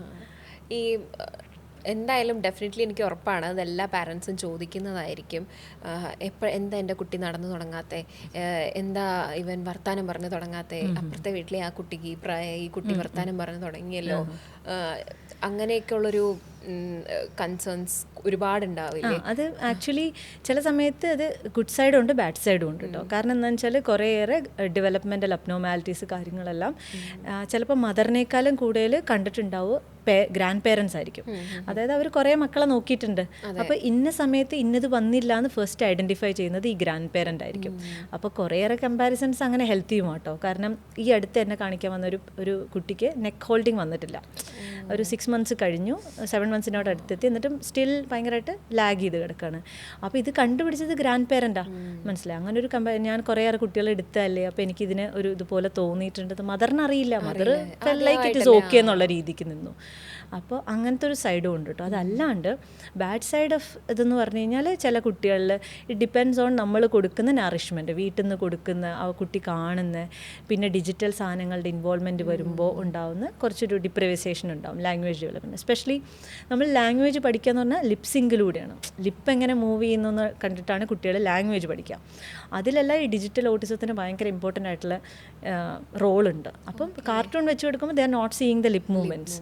അപ്പോൾ അങ്ങനെയാണ് കുറേയേറെ കുട്ടികൾ ലാംഗ്വേജ് ഡിലേ വരുന്നത്. അപ്പോൾ അത് വരുമ്പോഴത്തേക്കും നമ്മൾ നമ്മുടെ വീട്ടിൽ എന്താ സംഭവിക്കുന്നതെന്ന് നോക്കണം. ഈ കമ്പാരിസണിന് തൊട്ട് മുന്നേ എന്തുകൊണ്ടാണ് ആ ഡിലേ വന്നത്, ലാംഗ്വേജ് ഡെവലപ്മെൻ്റ് ഒക്കെ ആണെങ്കിൽ നമ്മൾ എന്ത് ചെയ്തു എന്നുള്ളതും കൂടെ നമ്മൾ നോക്കണം. അതെ അതെ അതെ. ഈ സ്ക്രീൻ ടൈം ഇപ്പം ഭയങ്കര ഇഷ്യൂ ആയിട്ടുള്ള, വളരെ ആളുകൾ ഫോക്കസ് ചെയ്യുന്ന, എന്നാൽ സ്റ്റിൽ ചെയ്തുകൊണ്ടിരിക്കുന്ന ഒരു മിസ്റ്റേക്കും കൂടിയാണ് ഈ സ്ക്രീൻ ടൈമിൻ്റെ കാര്യം കുട്ടികൾക്കുള്ളതിൽ. മുതിർന്നവർക്കും കൺട്രോൾ ചെയ്യാനൊന്നും പറ്റുന്നില്ല, എന്നാലും ഏതാണ് ഒരു കറക്റ്റ് ഏജ് കുട്ടികൾക്ക് സ്ക്രീൻ ഇൻട്രൊഡ്യൂസ് ചെയ്യാൻ? ഇപ്പോഴത്തെ ഒരു അനാലിസിസ് പ്രകാരം നമ്മൾ 2 years 1.5 to 2 years താഴെയുള്ള കുട്ടികൾക്ക് സ്ക്രീൻ തീരെ അനുവദിച്ചുകൂടാന്നാണ് പറയുന്നത്. എക്സെപ്റ്റ് വീഡിയോ കോൾ എല്ലാം ചെയ്യുമ്പോൾ അവരെ കണ്ട് വർത്താനം പറയാം, അത്രയേ ഉള്ളൂ. അതാണ് അതിൻ്റെ ലിമിറ്റ്. ഏറ്റവും ബേസിക് ബെയർ മിനിമം എന്ന് പറഞ്ഞാൽ ഇത്രയാണ്. 2 years താഴെയുള്ള കുട്ടികൾക്ക് അധികം ഫോണെന്നല്ല, ഫോൺ കൊടുക്കാനേ പാടില്ല. പക്ഷേ ഡിജിറ്റലി നമ്മൾ ഇമ്പ്രൂവ് ചെയ്തുകൊണ്ടിരിക്കുകയാണ്. അപ്പോൾ ഈ 2 years ശേഷമുള്ള കുട്ടികൾക്ക് നമുക്ക് കൊടുക്കാൻ പറ്റും, ഇൻ്റർവെൽ പീരീഡ് ഓഫ് ടൈമിൽ നമുക്ക് കൊടുക്കാൻ പറ്റും. അതും ഹെൽത്തി ആയിട്ടുള്ള സാധനങ്ങൾ പേരൻസ് മോണിറ്റേർഡ് ആയിരിക്കണം കൊടുക്കുന്ന കാര്യങ്ങൾ. മോണിറ്റേർഡ് ആയിരിക്കുക എന്ന് പറയുന്നത് ഭയങ്കര ഇമ്പോർട്ടൻ്റ് ആണ്. കാരണം നമുക്കറിയില്ല. അതായത് ഒരു ഭയങ്കര എക്സാമ്പിൾ എന്താ പറയുക, എനിക്ക് എങ്ങനെയാണ് ഈ ഇൻസിഡൻറ്റിനെ കുറിച്ച് അറിയുന്നതെന്ന് എനിക്കറിയില്ല. ആ കുട്ടി ഇങ്ങനെ എന്തോ യൂട്യൂബിൽ വീഡിയോ കണ്ടുകൊണ്ടിരിക്കുക, ലിങ്ക് ക്ലിക്ക് ചെയ്ത് എന്തോ വയലൻസോ എന്തൊക്കെയോ കണ്ടുകൊണ്ടിരിക്കുക. അവസാനം കാണുന്നത് അത് എത്രത്തോളം എഫക്റ്റ് ചെയ്യും എസ്പെഷ്യലി റീൽസ് എല്ലാം. കാരണം നമുക്ക് കൺട്രോൾ കിട്ടില്ല, അതായത് എന്താ കുട്ടി കാണുന്നതെന്നുള്ള രീതിക്ക്. അപ്പം ഇതിൽ നമ്മൾ ഭയങ്കരമായിട്ട് റെസ്ട്രിക്ഷൻസ് വെക്കണം. ഇത് എസ്പെഷ്യലി ഒരു പാരൻറ്റിങ്ങിൻ്റെ ഒരു ടൈപ്പ് തന്നെയാണ്. ഒരു റൂള് നമ്മൾ ഉണ്ടാക്കുമ്പോൾ കുട്ടിയായിട്ട് നിന്നിട്ട് ഒരു റൂൾ ഉണ്ടാക്കുക, setting the rules with the help of the child എന്ന് പറയുമ്പോൾ, ഞാൻ ഇപ്പോൾ 2 years ഒക്കെ കഴിഞ്ഞ കുട്ടിയാണ്, ഓക്കെ നിനക്ക് സ്ക്രീനൊക്കെ തരാം, പക്ഷേ അത് ഇന്ന സമയം മുതൽ ഇന്ന സമയം വരെ ടൈമർ വെക്കുക, അല്ലെങ്കിൽ ഇന്ന കാര്യം ചെയ്തതിന് ശേഷം ഒരു 15 minutes 20 minutes നിനക്ക് കാണാൻ അനുവദിക്കും എന്നുള്ള രീതിക്ക് നമ്മൾ കൊടുക്കുകയാണെന്നുണ്ടെങ്കിൽ അവിടെ ഒരു ലിമിറ്റും വെച്ചു. നമ്മൾ ഈ പേരൻറ്റിങ്ങിൽ പറയുന്നത് കുട്ടീനെ അഴിച്ചു വിടാനുള്ള രീതിക്കല്ല, സെറ്റ് ദ ലിമിറ്റ്സ് എന്നാണ്. റിസോഴ്സസിനെ ലിമിറ്റ് ചെയ്യുക, സെറ്റ് ദ ലിമിറ്റ്സ് എന്നാണ് നമ്മൾ പറയുക. അപ്പോൾ നമുക്ക് കൊടുക്കാം. ഡിജിറ്റലി ഒരു റെസ്പോൺസിബിൾ ആയിട്ടുള്ള സിറ്റിസണിനെയാണ് നമുക്ക് വേണ്ടത്, മനസ്സിലായി? അതെ. അപ്പോൾ നമുക്ക് തീരെ കൊടുക്കാതിരിക്കാനും പറ്റില്ല. പക്ഷേ അതോടൊപ്പം തന്നെ നമ്മൾ ലിമിറ്റ് വെക്കുക എന്നുള്ളതാണ്. കുട്ടികൾ കാണുന്ന റീൽസ് കാണാതെ പരമാവധി ഒഴിവാക്കുക. ലൈക്ക് അതിലൊരു എന്ന് വെച്ചാൽ ഭയങ്കര സ്റ്റിമുലസ് ആയി സാധനം എന്നുവെച്ചാൽ ഒരു സെക്കൻഡിലേ ഈ സാധനം മാറിക്കൊണ്ടിരിക്കുക. അപ്പോൾ ഈ ഒരു സാധനം മാറിക്കൊണ്ടിരിക്കുന്ന സാധനമാണ് കുട്ടിക്ക് പുറത്തിറങ്ങുമ്പോഴും വേണ്ടത്. നമ്മുടെ എൻവയോൺമെൻറ്റ് ഇങ്ങനെ മാറിക്കൊണ്ടിരിക്കുന്ന ഒരു സാധനമല്ല. അപ്പം കുട്ടി അതിൽ ഒട്ടും അക്സെപ്റ്റ് ചെയ്യാണ്ടാവും, ഹൈപ്പർ ആക്ടിവിറ്റി ഉണ്ടാവും. അങ്ങനെയാണ് കുട്ടികൾക്ക് ഹൈപ്പർ ആക്ടിവിറ്റി ഒക്കെ വരുന്നത്. ഹൈപ്പർ സ്റ്റിമുലസ് ആണ് ഫോണിൽ നിന്ന് കിട്ടുന്നത്. അപ്പോൾ എനിവേസ് നമ്മൾ ഫോൺ കൊടുക്കാതെ കുട്ടിയുടെ കയ്യിൽ ഫോൺ എത്തില്ല. ഈവൻ ഫസ്റ്റ് കൾപ്രിറ്റ് നമ്മൾ തന്നെയാണ്. അപ്പോൾ കൊടുക്കുന്നതിന് തൊട്ട് മുന്നേ നമ്മൾ ആലോചിക്കുക. അതെ, മാത്രമല്ല കണ്ണിനെ ബാധിക്കാറുണ്ട്, കേൾവി ശക്തിയെ ബാധിക്കാറുണ്ട്. അത് കുഞ്ഞിലെ ഇതൊക്കെ ഡെവലപ്പ് ആയിക്കൊണ്ടിരിക്കുമ്പോഴേ ഹൈ വോളിയത്തിൽ പാട്ട് കേൾക്കുക, ഒരുപാട് നേരം സ്ക്രീൻ കണ്ടുകൊണ്ടിരിക്കുക. കുട്ടികൾ ബ്ലിങ്ക് ചെയ്യാറില്ല, മനസ്സിലായോ? അവർ നമ്മൾ കുറച്ച് നേരം ഈ ഫോൺ കാണുന്ന കുട്ടികളെ നോക്കിക്കഴിഞ്ഞാൽ അറിയാൻ പറ്റും അവരുടെ ബ്ലിങ്കിങ് ഭയങ്കര കുറവാണ്. എന്നിട്ട് ഇവർക്ക് ഡ്രൈ ഐസ് എല്ലാം വരും. അപ്പോൾ അങ്ങനെ വരുന്ന കുട്ടികളും ഉണ്ട്, മനസ്സിലായത്? ഇതെല്ലാം എക്സ്ട്രീമായി പോവുകയാണ്. അപ്പോൾ നമ്മൾ കംപ്ലീറ്റ്ലി നമ്മൾ അതിനെ ലിമിറ്റ് ചെയ്യണം എന്നാണ് എനിക്ക്. അത് നമുക്ക് ചെയ്യാൻ പറ്റുന്ന കാര്യമേ ഉള്ളൂ. ഇങ്ങനെ വരുമ്പോൾ ഒരു ടാൻഡ്രംസ് എല്ലാം കാണിക്കും, അതിനെ നമ്മൾ ഡൈവേർട്ട് ചെയ്യിപ്പിക്കുക. അതാണ് ഒരേ ഒരു സൊല്യൂഷൻ കാര്യം. അത് ഞാനിപ്പം എൻ്റെ പേജിൽ കൂടി ആണെങ്കിലും ഞാനത് കൺവേ ചെയ്തുകൊണ്ടിരിക്കുന്ന മെസ്സേജും അത് തന്നെയാണ്. അപ്പോൾ ഞാൻ എൻ്റെ കുട്ടിക്ക് കൊടുക്കുമ്പോൾ ഒരു ടൈമർ വെച്ചിട്ടുണ്ടാവും. അത് കഴിഞ്ഞ് അവനെ ഓക്കെയാണ്. പിന്നെ ഞാൻ പറയുന്ന ഒരു കാര്യം വെച്ചാൽ 5 minutes ആയി, ലിമിറ്റ് ചെയ്യാനായി, 4 minutes ആയി, കഴിയാനായിട്ടോ, ഇനി 1 more minute ഹാമി കണ്ടോ എന്നുള്ള രീതിക്കാണ് ഞാൻ പറയാം. അപ്പം കുട്ടിക്ക് ഒരു ഐഡിയ ഉണ്ട്, okay I have got 1 more minute to see എന്നുള്ള രീതിക്ക് വരുമ്പോഴത്തേക്കും പിന്നെ 1 minute കഴിയുമ്പോൾ ഓൻ തന്നാലെ തരും. എന്നാൽ മാത്രമാണ് അടുത്ത പ്രാവശ്യം എനിക്ക് കിട്ടുള്ളൂ എന്ന് അവർക്കറിയാം. അപ്പോൾ അങ്ങനെ വെച്ചിട്ടാണ് നമ്മൾ ചെയ്യേണ്ടത്. അതാണ് എനിക്കൊരു എന്ന് വെച്ചാൽ ഇറ്റ്സ് നോട്ട് അബൌട്ട് എൻ്റെ മെത്തേഡാണ് ഭയങ്കര നല്ലതെന്ന് ഞാൻ പറയുന്നില്ല. But I have tried this, may be you can also try. അത്രേ എനിക്ക് പറയാൻ പറ്റുള്ളൂ. അപ്പോൾ ഇങ്ങനത്തെ സ്ക്രീൻ ടൈം കുറച്ചുകൂടെ ആക്ടിവിറ്റീസ് കൂട്ടുകയാണ്, അങ്ങനത്തെ സ്കില്ല് വർദ്ധിപ്പിക്കാനുള്ള കാര്യങ്ങൾ ചെയ്യുവാണെങ്കിൽ ബ്രെയിൻ ഡെവലപ്മെന്റിന് ഏറ്റവും നല്ലൊരു ആക്ടിവിറ്റി ആയിട്ട് തോന്നിയിട്ടുള്ളത് എന്താ? എനിക്ക് കുറേയൊക്കെ ഇങ്ങനെ നമ്മൾ നമുക്ക് അങ്ങനെ ഒരു പഠനത്തിന് കുറേയേറെ മെത്തേഡ്സ് ഉണ്ടല്ലോ. നമ്മൾ ചെയ്ത് പഠിക്കുന്ന കാര്യങ്ങൾ നമ്മൾ അത്രയും ഓർത്തിരിക്കും അല്ലേ. ഇതേ സാധനം happens in to the case of Montessori trainings കാര്യങ്ങളൊക്കെയാണ്. ഇത് സപ്പോർട്ട് ചെയ്തിട്ട് പറയുന്നതല്ല, ബട്ട് ഐ ഫെൽ ലൈക്ക് അങ്ങനത്തെ ഒരു സാധനങ്ങൾ കുറച്ചുകൂടെ സ്കില്ല് വർദ്ധിപ്പിക്കാൻ പറ്റും. അപ്പോൾ ലേണിങ്ങിലും കുറച്ചുകൂടെ ഹെൽപ്പ് ചെയ്യുന്നതാണ് ഈ ചെയ്ത് പഠിക്കുന്ന കാര്യങ്ങൾ. ഇതും ഇവർ ചെയ്യുന്നതെന്ന് പറഞ്ഞാൽ കുറേയേറെ ബ്ലോഗ്സ് പറ്റും. അപ്പോൾ കുറച്ചുകൂടെ കുട്ടികൾ ക്രിയേറ്റീവ് ആവും. ചിലപ്പോൾ നമ്മൾ വിചാരിക്കുന്ന സാധനമൊന്നും ആയിരിക്കില്ല കുട്ടി ഉണ്ടാക്കുന്നത്. അപ്പോൾ കുറച്ചുകൂടെ ക്രിയേറ്റിവിറ്റി അതിൽ വരികയാണ്.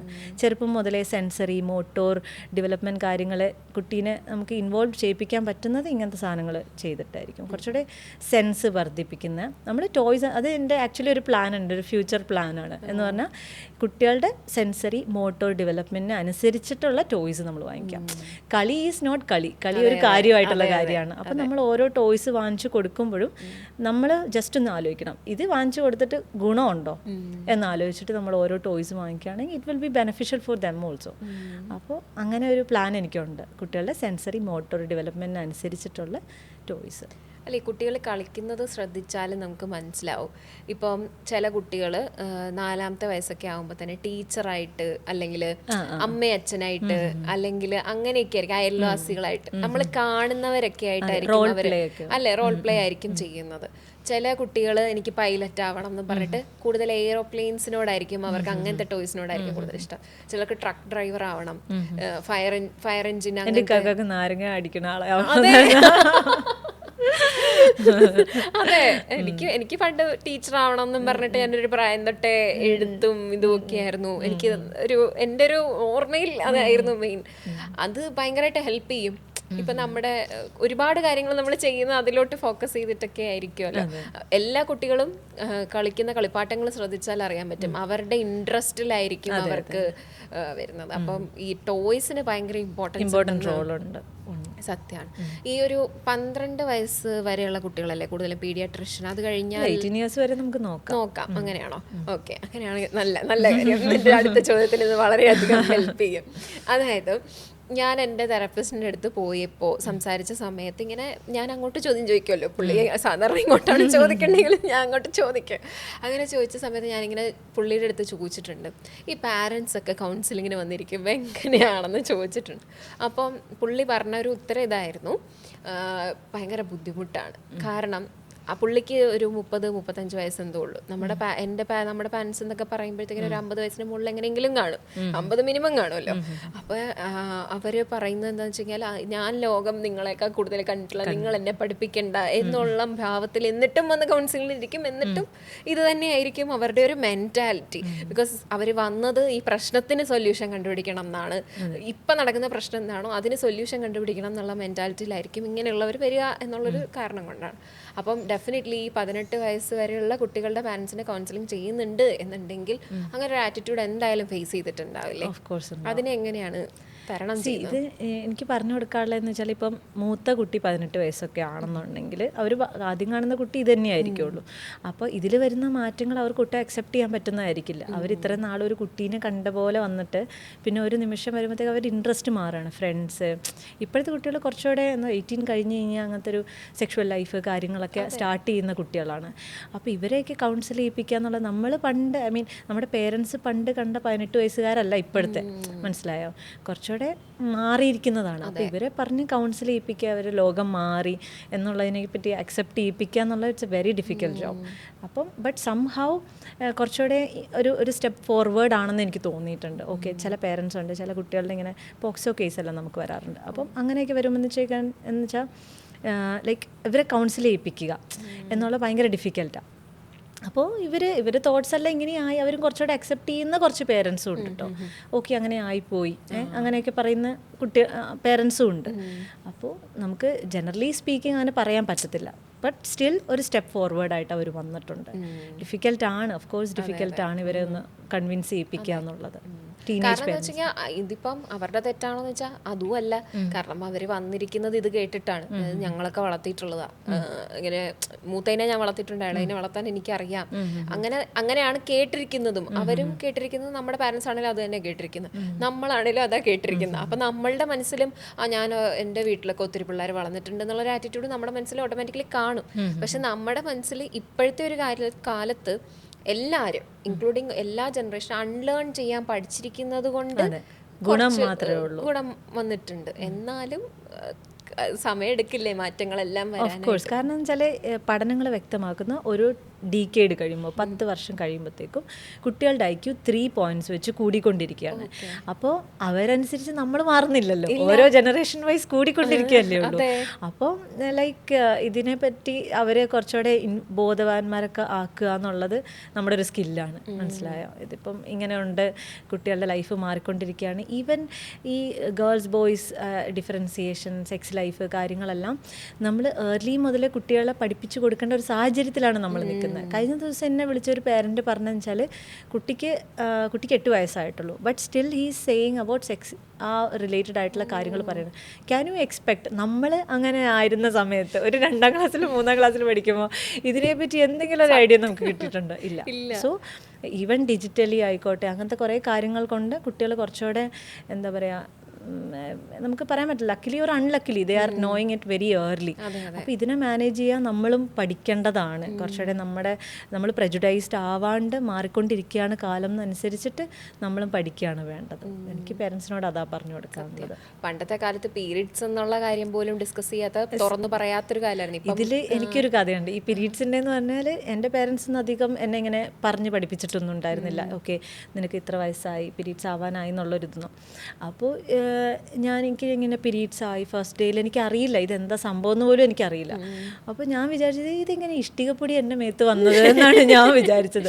ടു ബി വെരി ഫ്രാങ്ക്, അതായത് അത്രയും പോലും ഒരു കൺസേൺഡ് ആയിട്ട് അവർ പറഞ്ഞിട്ടില്ല എന്ത് ചെയ്യണം എന്നുള്ളത്. അപ്പോൾ അങ്ങനെ വന്നപ്പോൾ ഭയങ്കര ഡിഫിക്കൽട്ടായിരുന്നു. പിന്നെ ലാസ്റ്റ് എൻ്റെ ഇത്താത്താടെ കുട്ടീനെയൊക്കെ ഞാനിങ്ങനെ കൗൺസിൽ ചെയ്ത് അവസാനം ഇതെന്താ ഇത് വരാത്തെ എന്നുള്ള രീതിയായി.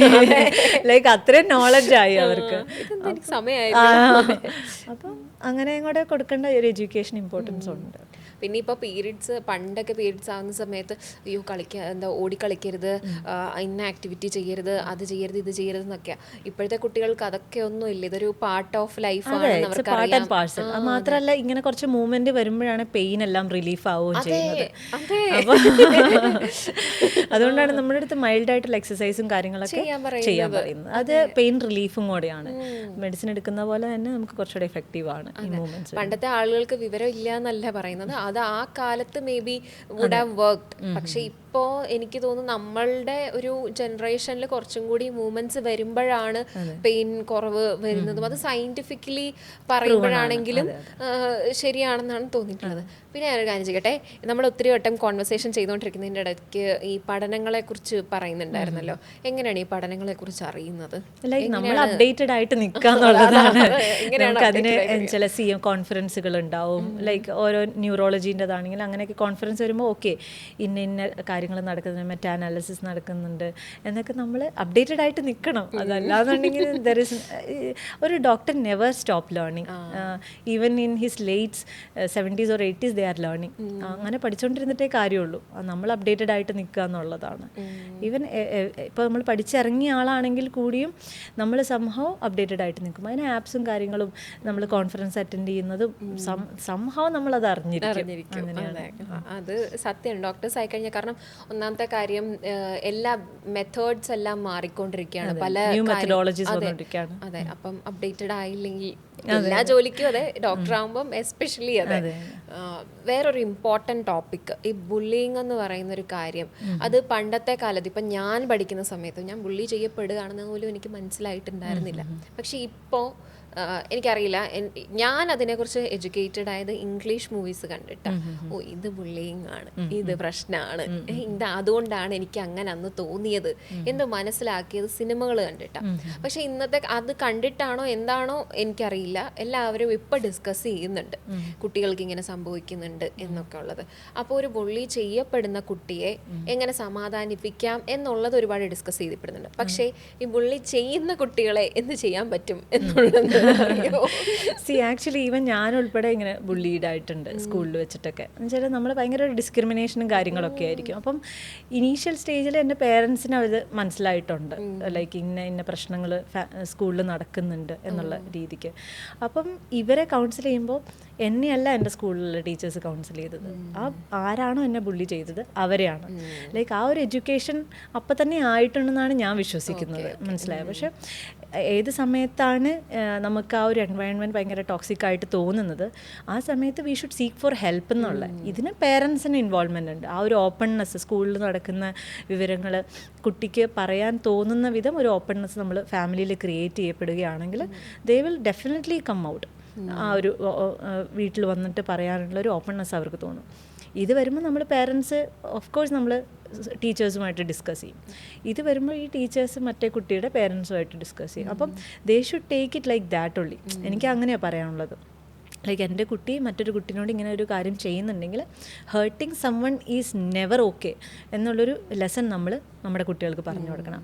It happens. കുട്ടികളിങ്ങനെ പല പല എൻവയൺമെൻറ്റിൽ വളരുന്ന കുട്ടികളാണ്, പല പല ഇൻഫ്ലുവൻസ്ഡ് ആവുന്ന കുട്ടികളാണ്. അപ്പം മേ ബി നമ്മൾ അങ്ങനെയല്ലല്ലോ കുട്ടീനെ വളർത്തിയെന്നൊക്കെ തോന്നിയേക്കാം. പക്ഷേ ചില കുട്ടികൾക്ക് അങ്ങനെ ഉണ്ടാവും.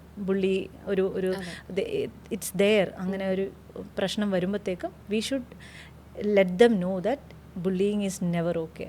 അപ്പം അത് ഒരു പ്രാവശ്യം അനുഭവിച്ചറിഞ്ഞവർക്ക് അറിയാവുന്ന ബുദ്ധിമുട്ട് കാര്യങ്ങൾ എല്ലാവരും അനുഭവിച്ചിട്ടുണ്ട് at some point, അല്ലേ? കാരണം ഈ കുട്ടികളായിരിക്കുമ്പം എനിക്ക് തോന്നി ബുള്ളി ചെയ്യുന്നവരുടെ മെന്റാലിറ്റി ഞാൻ ചിന്തിച്ചപ്പോൾ എനിക്ക് തോന്നി അവർ ഒരിക്കലും സാറ്റിസ്ഫൈഡ് അല്ല സ്വന്തം സെൽഫിൽ. അപ്പോഴാണ് മറ്റൊരാൾ കോൺഫിഡന്റ് ആണെന്നോ അല്ലെങ്കിൽ മറ്റൊരാൾ ഓക്കെ അതായത് ആ ഒരു കോൺഫിഡൻസ് അവർ ഭയങ്കരമായിട്ട് സ്കെയർ ചെയ്യുന്നുണ്ട്. എന്നിട്ട് അത് ബ്രേക്ക് ചെയ്യാനാണ് ശ്രമിക്കുന്നത്. മറ്റൊരാളുടെ കോൺഫിഡൻസ് ബ്രേക്ക് ചെയ്യാനാണ് ഭയങ്കരമായിട്ട് ശ്രമിക്കുന്നത്. ഇവർ ഭയങ്കര ഇൻസെക്യൂർ ആയിരിക്കും, ഇങ്ങനെ ഒരു സാഡിസ്റ്റിക് മെൻറ്റാലിറ്റി ഉള്ളവരായിരിക്കും. ഈവൻ ഞാൻ പറഞ്ഞില്ലേ, ഈ ചെറിയ കുട്ടികളായിരിക്കുമ്പോഴുള്ള ബിഹേവിയേഴ്സ് അവർ അഡോളസെൻ്റ് ആകുമ്പോഴും കൊണ്ടുപോകുന്നുണ്ട്. അപ്പോൾ ഇതേ മെൻറ്റാലിറ്റി തന്നെയാണ് അവർ വലുതാവുമ്പോഴും കാണിക്കുന്നത്. ഈവൻ അവർ കോളേജ് ലൈഫിലാണെങ്കിലും അവരുടെ മെറൈറ്റൽ ലൈഫിലൊക്കെ ആണെങ്കിലും ഈ ഒരു ബിഹേവിയർ ഉണ്ടാവും അവർക്ക്. സോ അങ്ങനെ ബിഹേവിയറൽ തെറാപ്പീസ് വേണ്ട കുട്ടികളാണെങ്കിൽ we should seek for help. അതിലൊരു നമ്മൾ മടി കാണിക്കേണ്ട കാര്യമില്ല എന്നുള്ളതാണ്. അത് എല്ലാവർക്കും കുട്ടിക്ക് തന്നെ ബെനിഫിറ്റ് ആയിരിക്കും എന്നുള്ളതാണ്. പിന്നെ ഈ സ്വന്തം സെൽഫിൽ കോൺഫിഡൻ്റ് ആവാത്ത കുട്ടികളിൽ ഒരു ഫാക്ടർ പാരൻസിനുണ്ട് എന്ന് വെച്ച് കഴിഞ്ഞാൽ അവനെ കണ്ട് പഠിക്കുക, അവൻ ചെയ്യുന്ന കണ്ടില്ലേ, അങ്ങനെ ഒരു സംഭവം ഉണ്ട്. അപ്പോൾ കുട്ടിക്ക് ഓട്ടോമാറ്റിക്കലി ആ സിനിമകളിലൊക്കെ കണ്ടിട്ടില്ലേ, ഓ അവനങ്ങനെ ചെയ്തു, ഇനി പ്ലാൻ ചെയ്യണം, അവനെ ഇടിക്കണം, അങ്ങനത്തെ ഒരു സാധനമൊക്കെ നമ്മൾ സിനിമയിൽ എനിക്ക് പറയാൻ പറ്റിയൊരു സീൻ വെച്ചിട്ടാണ്. കാരണം എനിക്ക് പേഷ്യൻസിനെ കണ്ടില്ലല്ലോ, എനിക്കതല്ലേ പറയാൻ പറ്റുള്ളൂ, അതുകൊണ്ടാണ് പറഞ്ഞത്. ഈവൻ വീടിൻ്റെ ഉള്ളിലാണെങ്കിൽ 2-3 മക്കളുള്ളവർക്കാണെങ്കിൽ ഈ കമ്പാരിസൺ സ്റ്റഡി ഭയങ്കരമായിട്ട് വരികയാണ്. അപ്പം ഇങ്ങനെ വരുമ്പോൾ നമ്മുടെ ഉള്ളിലുള്ള സാധനം പുറത്തേക്ക് കൊണ്ടുവരണമല്ലോ, അതിൻ്റെ ഒരു ഫ്രസ്ട്രേഷനും കാര്യങ്ങളുണ്ടാവും. ഈവൻ ഞാൻ പോലും കുറേ കേട്ടേക്കുന്നതാണ്, അപ്പുറത്തെ വീട്ടിലുള്ള കുട്ടി അങ്ങനെ ചെയ്യുന്നു ഇങ്ങനെ ചെയ്യുന്നു. So we should stop comparison. ഇപ്പം ഒരേ വീട്ടിൽ വളരുന്ന 3 കുട്ടികളാണെങ്കിലും 3 പേരും 3 പോലെയാണ്, മനസ്സിലായോ? സമയത്ത് ജനിച്ചവരല്ലേ. അതെ അതെ, ഓരോ കാലയളവിലും പല കാലയളവിൽ വളർന്ന കുട്ടികളാണ്. ഇനി വേറൊരു ക്രൂഷ്യൽ ആയിട്ടുള്ള ടോപ്പിക്കാണ് ഈ ബോഡി ഷേമിങ് വരുന്നത്. അത് എന്തുകൊണ്ടാണെന്ന് വെച്ച് കഴിഞ്ഞാൽ നമ്മളുടെ ഒക്കെ ഒരു കാലഘട്ടത്തിൽ ബോഡി ഷേമിംഗ് ഒക്കെ ഒരു ജോക്കായിരുന്നു. പക്ഷേ അഫക്റ്റ് ചെയ്യപ്പെടുന്നവർക്ക് അത് ജോക്കല്ലായിരുന്നു, പറയുന്നവർക്ക് അത് ജോക്കായിരുന്നു, കാണുന്നവർക്കും കേൾക്കുന്നവർക്കും ഒരു ജോക്കായിരുന്നു. പിന്നീടാണ് ഡിസ്കഷൻസിലൂടെയും കോവിഡിന് ശേഷവും ഒക്കെ ഈ ബോഡി ഷേമിങ്ങിന്റെ ഒരു ബുദ്ധിമുട്ട് മനസ്സിലാക്കിയത്. അപ്പം എല്ലാവരും പറയുന്ന ഒന്നാണ്, നമ്മുടെ ഇനിയും വരുന്ന ജനറേഷനിൽ അത് മാറ്റം വരും, എല്ലാവരും എല്ലാം ബോഡി പോസിറ്റിവിറ്റിയിലേക്ക് കടക്കും. വണ്ണം കുറഞ്ഞിരിക്കുന്നത് ശരീരമല്ല ഹെൽത്തി എന്നും വണ്ണം കൂടിയിരിക്കുന്ന ശരീരവും ഹെൽത്തി അല്ല, നമ്മൾ ഹെൽത്തി ആണെങ്കിൽ ഹെൽത്തി ആണ്, അല്ലാതെ ശരീരത്തിന്റെ അല്ല എന്നുള്ളൊരു ഇത് വരും എന്നുള്ളൊരു സംസാരങ്ങൾ വരുന്നുണ്ട്. പക്ഷെ എങ്ങനെയാണ് അത് ശരിക്കും അവരിലേക്കൊരു ടോപ്പിക്കായിട്ട് അതിനെ എഡ്യൂക്കേറ്റ് ചെയ്യേണ്ട ആവശ്യമുണ്ടോ? ഞാനൊക്കെ ചെയ്യുന്ന കാര്യം വെച്ചാൽ സ്കൂളുകളിൽ പോകുമല്ലോ നമ്മൾ ഹെൽത്ത് ക്യാമ്പിനെല്ലാം. അപ്പം നമുക്ക് ഗ്രാസ് റൂട്ട് ലെവലിൽ ഇത് കണ്ടുപിടിക്കാൻ പറ്റുന്നുണ്ട്. എന്ന് പറഞ്ഞാൽ ഇപ്പോൾ ഹൈപ്പർ ടെൻസീവ് ആവാൻ ചാൻസ് ഉള്ളത് ആൾക്കാർ ദേ start showing the symptoms even when they are child. മനസ്സിലായോ? അപ്പോൾ ആ ഒരു പാറ്റേൺ ആണ് ഇവർ ഫോളോ ചെയ്യാൻ പോകുന്നത്. Same comes with the body. മനസ്സിലായോ? ഇപ്പം ചെറുപ്പത്തിലേ നമ്മൾ നല്ല ചബ്ബിയാക്കി നിർത്തണം എന്ന് പറഞ്ഞ് ഓവർ ഈറ്റിംഗ് ചെയ്യപ്പെടുമ്പോൾ, കുട്ടിക്ക് നമ്മൾ ഓവർ ഈറ്റിംഗ് കൊടുക്കുമ്പോൾ ഇതേ പാറ്റേൺ തന്നെ ഇവർക്ക് വലുതാവുമ്പോഴും ഫോളോ ചെയ്യപ്പെടുന്നു. മനസ്സിലായോ? അപ്പോൾ സ്കൂളിലെല്ലാം പോകുമ്പോൾ നമ്മൾ ഓക്കെ ഗ്രോത്ത് ചാർട്ട്സ് ഉണ്ട് ഇതിന്. ഇന്ത്യൻ അക്കാദമി ഓഫ് പീഡിയാട്രിക്സ് എല്ലാം പറയുന്ന ഗ്രോത്ത് ചാർട്ട്സ് ഉണ്ട്. അപ്പം ഈ ഒരു ഹെൽത്തി ഒരു കർവിലാണ് കുട്ടികളുടെ ഗ്രോത്ത് വെയിറ്റ് എല്ലാം വരേണ്ടത്, വെയിറ്റ് ഹൈറ്റ് കാര്യങ്ങളെല്ലാം വരേണ്ടത്. അപ്പോൾ ഇത് പറയുമ്പോൾ ഇത് നമ്മൾ പേരൻസിനെ കൂടി എഡ്യൂക്കേറ്റ് ചെയ്യുമ്പോൾ അവർക്ക് മനസ്സിലാവും, okay below this is not normal, above this is not normal. അങ്ങനെയാണ് നമ്മൾ ഹെൽത്തി ആയിട്ട് ആ പേരൻസിന് ഈ ഒരു എഡ്യൂക്കേഷൻ കൊടുക്കുന്നത് ഗ്രോത്ത് ചാർട്ട്സിലൂടെ. അപ്പം പറയാതെ നമ്മൾ പറയുകയാണ് അവരുടെ അടുത്ത് this is going to be overweight അല്ലെങ്കിൽ ഒബീസ് ആവുകയാണ് കുട്ടി. അപ്പം തന്നെ നമ്മൾ കൗൺസിലിംഗ് ചെയ്യുവാണ് കുട്ടികളെ 30 മിനിറ്റ്സോളം. നമ്മൾ it comes from the family. നമ്മൾ ആ ചേഞ്ച് വരുത്തേണ്ട വീട്ടിൽ നിന്നാണ്. നമ്മൾ ജങ്ക് കഴിക്കുക, അപ്പം നമ്മുടെ കുട്ടീനോട് പറയുകയാണ് ബർഗറൊക്കെ, ഇവൻ എപ്പോഴും ബർഗർ കഴിക്കുക എന്ന് പറഞ്ഞിട്ട് കാര്യമുണ്ടോ? ഇല്ല. അപ്പോൾ ഈ ഒരു ചേഞ്ച് നമ്മുടെ വീട്ടിൽ നിന്നേ നമ്മൾ കൊണ്ടുവരികയാണ്, ഹെൽത്തി ആയിട്ടുള്ള ഹാബിറ്റ്സ് കൊണ്ടുവരികയാണെന്നുണ്ടെങ്കിൽ they will never go for overweight. അണ്ടർ വെയ്റ്റും ആയി പോകുന്നില്ല. ഞാൻ പറഞ്ഞില്ല, ഈ നമ്മളിപ്പം പുറകെ നടന്ന് നമ്മുടെ എന്തോ ബുദ്ധിമുട്ടിന് നമ്മുടെ എന്തോ ആവശ്യം പോലെ കുട്ടീനെ തീറ്റിക്കാൻ നോക്കുമ്പോഴാണ് അവർക്കും താല്പര്യം ഇല്ലാണ്ടാവുക. നമ്മുടെ ഒരു ആവശ്യം, നമ്മുടെ ഫുഡ് നമ്മുടെ ഒരു ആവശ്യമാണ്, എസെൻഷ്യൽ ആണെന്ന് കുട്ടിക്കും തോന്നണം ജീവിക്കാൻ വേണ്ടി. അങ്ങനെ ആകുമ്പോഴാണ് കുട്ടി ഹെൽത്തി ആയിട്ട് കഴിക്കുക. ഈവൻ ഞാൻ എൻ്റെ വീട്ടിൽ പ്രാക്ടീസ് ചെയ്യുന്നൊരു കാര്യമുണ്ട്. ഞാനും ഹസ്ബൻഡും രാത്രി സാലഡ് കഴിക്കുമ്പോൾ ഹീ സീയിങ് എവറി ഡേ ഇവർ സാലഡ് മാത്രമേ കഴിക്കുന്നുള്ളൂ, അൺഹെൽത്തി ആയിട്ട്. അപ്പോൾ ഞാനിപ്പം ഒരു ബർഗർ ഇത് അൺഹെൽത്തി ആണല്ലോ എന്നുള്ളൊരു ഡിസ്കഷൻ വന്നു കഴിഞ്ഞാൽ തന്നെ അവനക്കും മനസ്സിലായി. പിന്നെ എൻ്റെ ഫ്രണ്ട്സ് എല്ലാം ചോദിക്കാൻ തുടങ്ങി, ഇവൻ എന്തുകൊണ്ടാണ് മിഠായി കഴിക്കാത്ത കൊടുത്താൽ എന്നായി. It should come from the family. Every change has to come from family. നമ്മൾ നന്നായ നമ്മുടെ കുട്ടി നന്നാവും. It's just a mirror image. അപ്പോൾ നമ്മൾ സ്വന്തം തന്നെ ഒന്ന് നോക്കുക നമ്മുടെ ഹാബിറ്റ്സ് എങ്ങനെയാണെന്നുള്ളത്. അതിൽ തന്നെ നമ്മുടെ കുട്ടി നമ്മളെ കണ്ടാണ് അവർ പഠിക്കുന്നത്. അതാണ് ഒരു അടിവരയിട്ട് പറയാനുള്ള കാര്യം അല്ലേ? എന്തായാലും ചോദിക്കട്ടെ, നമ്മൾ എന്തായാലും ഓൾമോസ്റ്റ് കഴിയാറായി. അപ്പോൾ ഞാൻ മെയിനായിട്ട് ചോദിക്കേണ്ട കാര്യം എന്ന് വെച്ച് കഴിഞ്ഞാൽ, ഒരുപാട് കുട്ടികളെ കണ്ടിട്ടുണ്ടാവും. ഇപ്പം തന്നെ പറഞ്ഞു, ഞാൻ 40 പേഷ്യൻസിനെ കണ്ട പോലെ. അപ്പോൾ ഒരുപാട് കുട്ടികളെ കണ്ടിട്ടുണ്ടാവും. കണ്ട കുട്ടികളിൽ ഒരുപാട് കഥകളും കാര്യങ്ങളും ഒക്കെ ഉണ്ടാവും, അവിടെ ഇരിക്കട്ടെ. പക്ഷേ ഏറ്റവും അധികം എന്താ പറയുക, ഇൻഫ്ലുവൻസ് ചെയ്ത ഒരു കുട്ടി ഉണ്ടോ ജീവിതത്തിൽ? ഇത് ഞാൻ പറഞ്ഞില്ലേ, ഞാൻ ഓരോ ദിവസം പേഷ്യൻസിന് ഒരു 10-40 പേഷ്യൻ്റ് മിനിമം ഉണ്ടാവും. ഇതെല്ലാം കഴിഞ്ഞ് നമ്മളെ സ്ട്രൈക്ക് ചെയ്യുന്നത്, ഇപ്പോൾ ഒരു 40 പേഷ്യൻ്റ് ആണെങ്കിൽ 40 സ്റ്റോറിയാണ് നമുക്ക് അവിടെ കിട്ടുന്നത്. അപ്പം ഇത് കഴിഞ്ഞിട്ട് നമ്മളെ ഓരോ ദിവസം ഈ സ്ട്രൈക്ക് ചെയ്തൊരു സ്റ്റോറി ഉണ്ടാവും. ഇതാണ് നമ്മൾ വീട്ടിലേക്ക് ഓടി വന്നു കഴിഞ്ഞിട്ട് ഹസ്ബൻഡിനോട് അല്ലെങ്കിൽ കുട്ടീനോട് ഇത് പറയാൻ ശ്രമിക്കുമ്പോൾ എൻ്റെ മോൻ വന്നിട്ട് പറയും, മമ്മ വെയിറ്റ്, ഞാൻ മൈക്ക് എടുത്തോണ്ട് വരാമെന്ന് പറഞ്ഞിട്ട് അവനായിരിക്കും എനിക്ക് മൈക്ക് എടുത്തോണ്ട് വരുന്നത്. എവറി സിംഗിൾ ഡേ നമ്മളെ ഇൻഫ്ലുവൻസ് ചെയ്യുന്ന സ്റ്റോറീസ് ഉണ്ട്.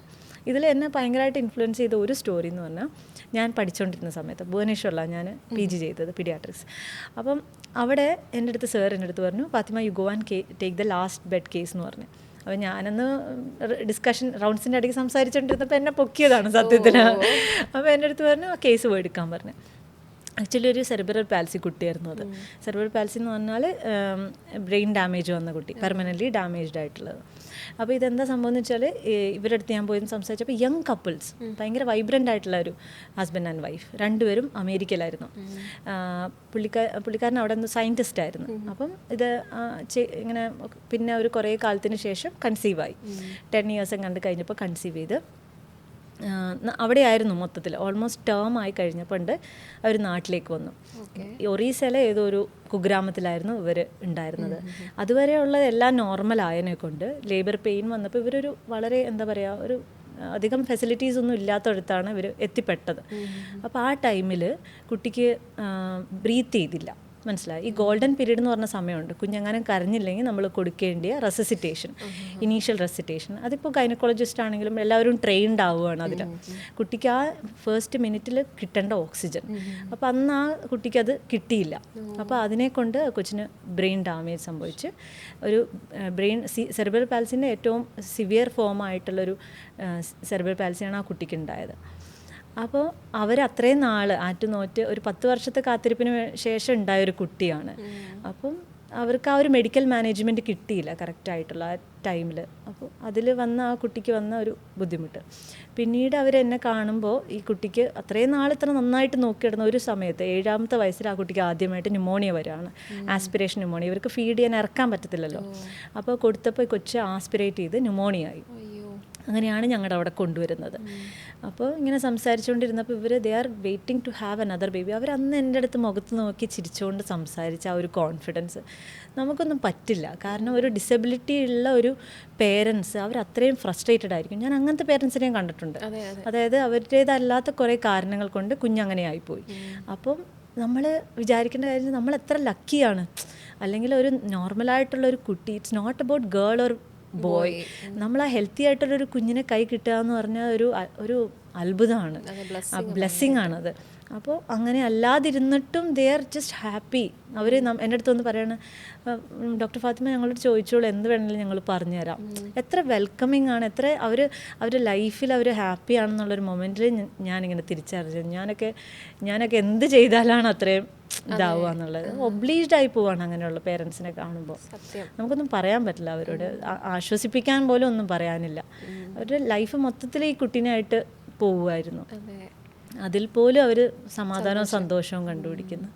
അപ്പോൾ അങ്ങനെ പേരൻസിൻ്റെ മുന്നിൽ നമ്മൾ ശരിക്കും കൈകൂപ്പി പോവാണ്. അതെ, ഇങ്ങനെയുള്ളവരെ കാണുമ്പോഴാണ് നമ്മളൊക്കെ നമ്മുടെ ലൈഫിലെ പ്രശ്നങ്ങൾ എന്ത് ചെറുതാണ്, എന്തിനാ ഇത്ര ഓവർ സ്ട്രെസ് ചെയ്യുന്നത് എന്നൊക്കെ മനസ്സിലാക്കി. നമ്മൾ കൊടുക്കാൻ പറ്റുന്നത് ജസ്റ്റ് ഹാപ്പിനെസ് കൊടുക്കുക, ഒരു സമാധാനം കൊടുക്കുക, അത്ര മാത്രമേ ഉള്ളൂ. അതിനപ്പുറത്തേക്ക് ഞാൻ എൻ്റെ വീഡിയോയിൽ പറഞ്ഞ കാര്യം, ഇറ്റ്സ് നോട്ട് അബൌട്ട് നമ്മുടെ കയ്യിൽ പൈസ ഉണ്ടോ പൈസ ഇല്ല എന്നൊന്നുമല്ല. നമുക്ക് ഫ്രീ ആയിട്ട് കൊടുക്കാൻ പറ്റുന്നതല്ലേ സന്തോഷം, ഹാപ്പിനെസ്. അത് നമ്മൾ നമ്മുടെ വീട്ടിൽ നമ്മുടെ കുഞ്ഞുങ്ങൾക്ക് കൊടുക്കുക. അങ്ങനെ ആകുമ്പോൾ നമുക്ക് നല്ലൊരു ജനറേഷനാണ് കിട്ടാൻ പോകുന്നത്. ഒരു ബുള്ളിങ് ഇല്ലാത്ത, ഒരു ബോഡി ഷെയ്മിങ് ഇല്ലാത്ത, അങ്ങനെ ചെയ്യാൻ തോന്നിപ്പിക്കാത്ത മക്കളെയാണ് നമുക്ക് വേണ്ടത്. അപ്പോൾ അങ്ങനെ ഒരു ഹെൽത്തി ആയിട്ടുള്ള ജനറേഷനാണ് വേണ്ടത് നമുക്ക്. എന്തായാലും താങ്ക് യു സോ മച്ച്. അവസാനത്തെ കഥ അങ്ങ് വിഷമിപ്പിച്ചു കളഞ്ഞു. പക്ഷേ താങ്ക് യു സോ മച്ച്. ഒരുപാട് കാര്യങ്ങൾ 40 പേഷ്യൻറ്റിനെ ഷെയർ ചെയ്ത കാര്യങ്ങളെല്ലാം ഇവിടെ പറഞ്ഞു. അപ്പം എന്തായാലും thank you so much for coming here and all the best and keep doing this good work that you are doing. And അത്രേ ഉള്ളൂ. Okay, bye. ശരി.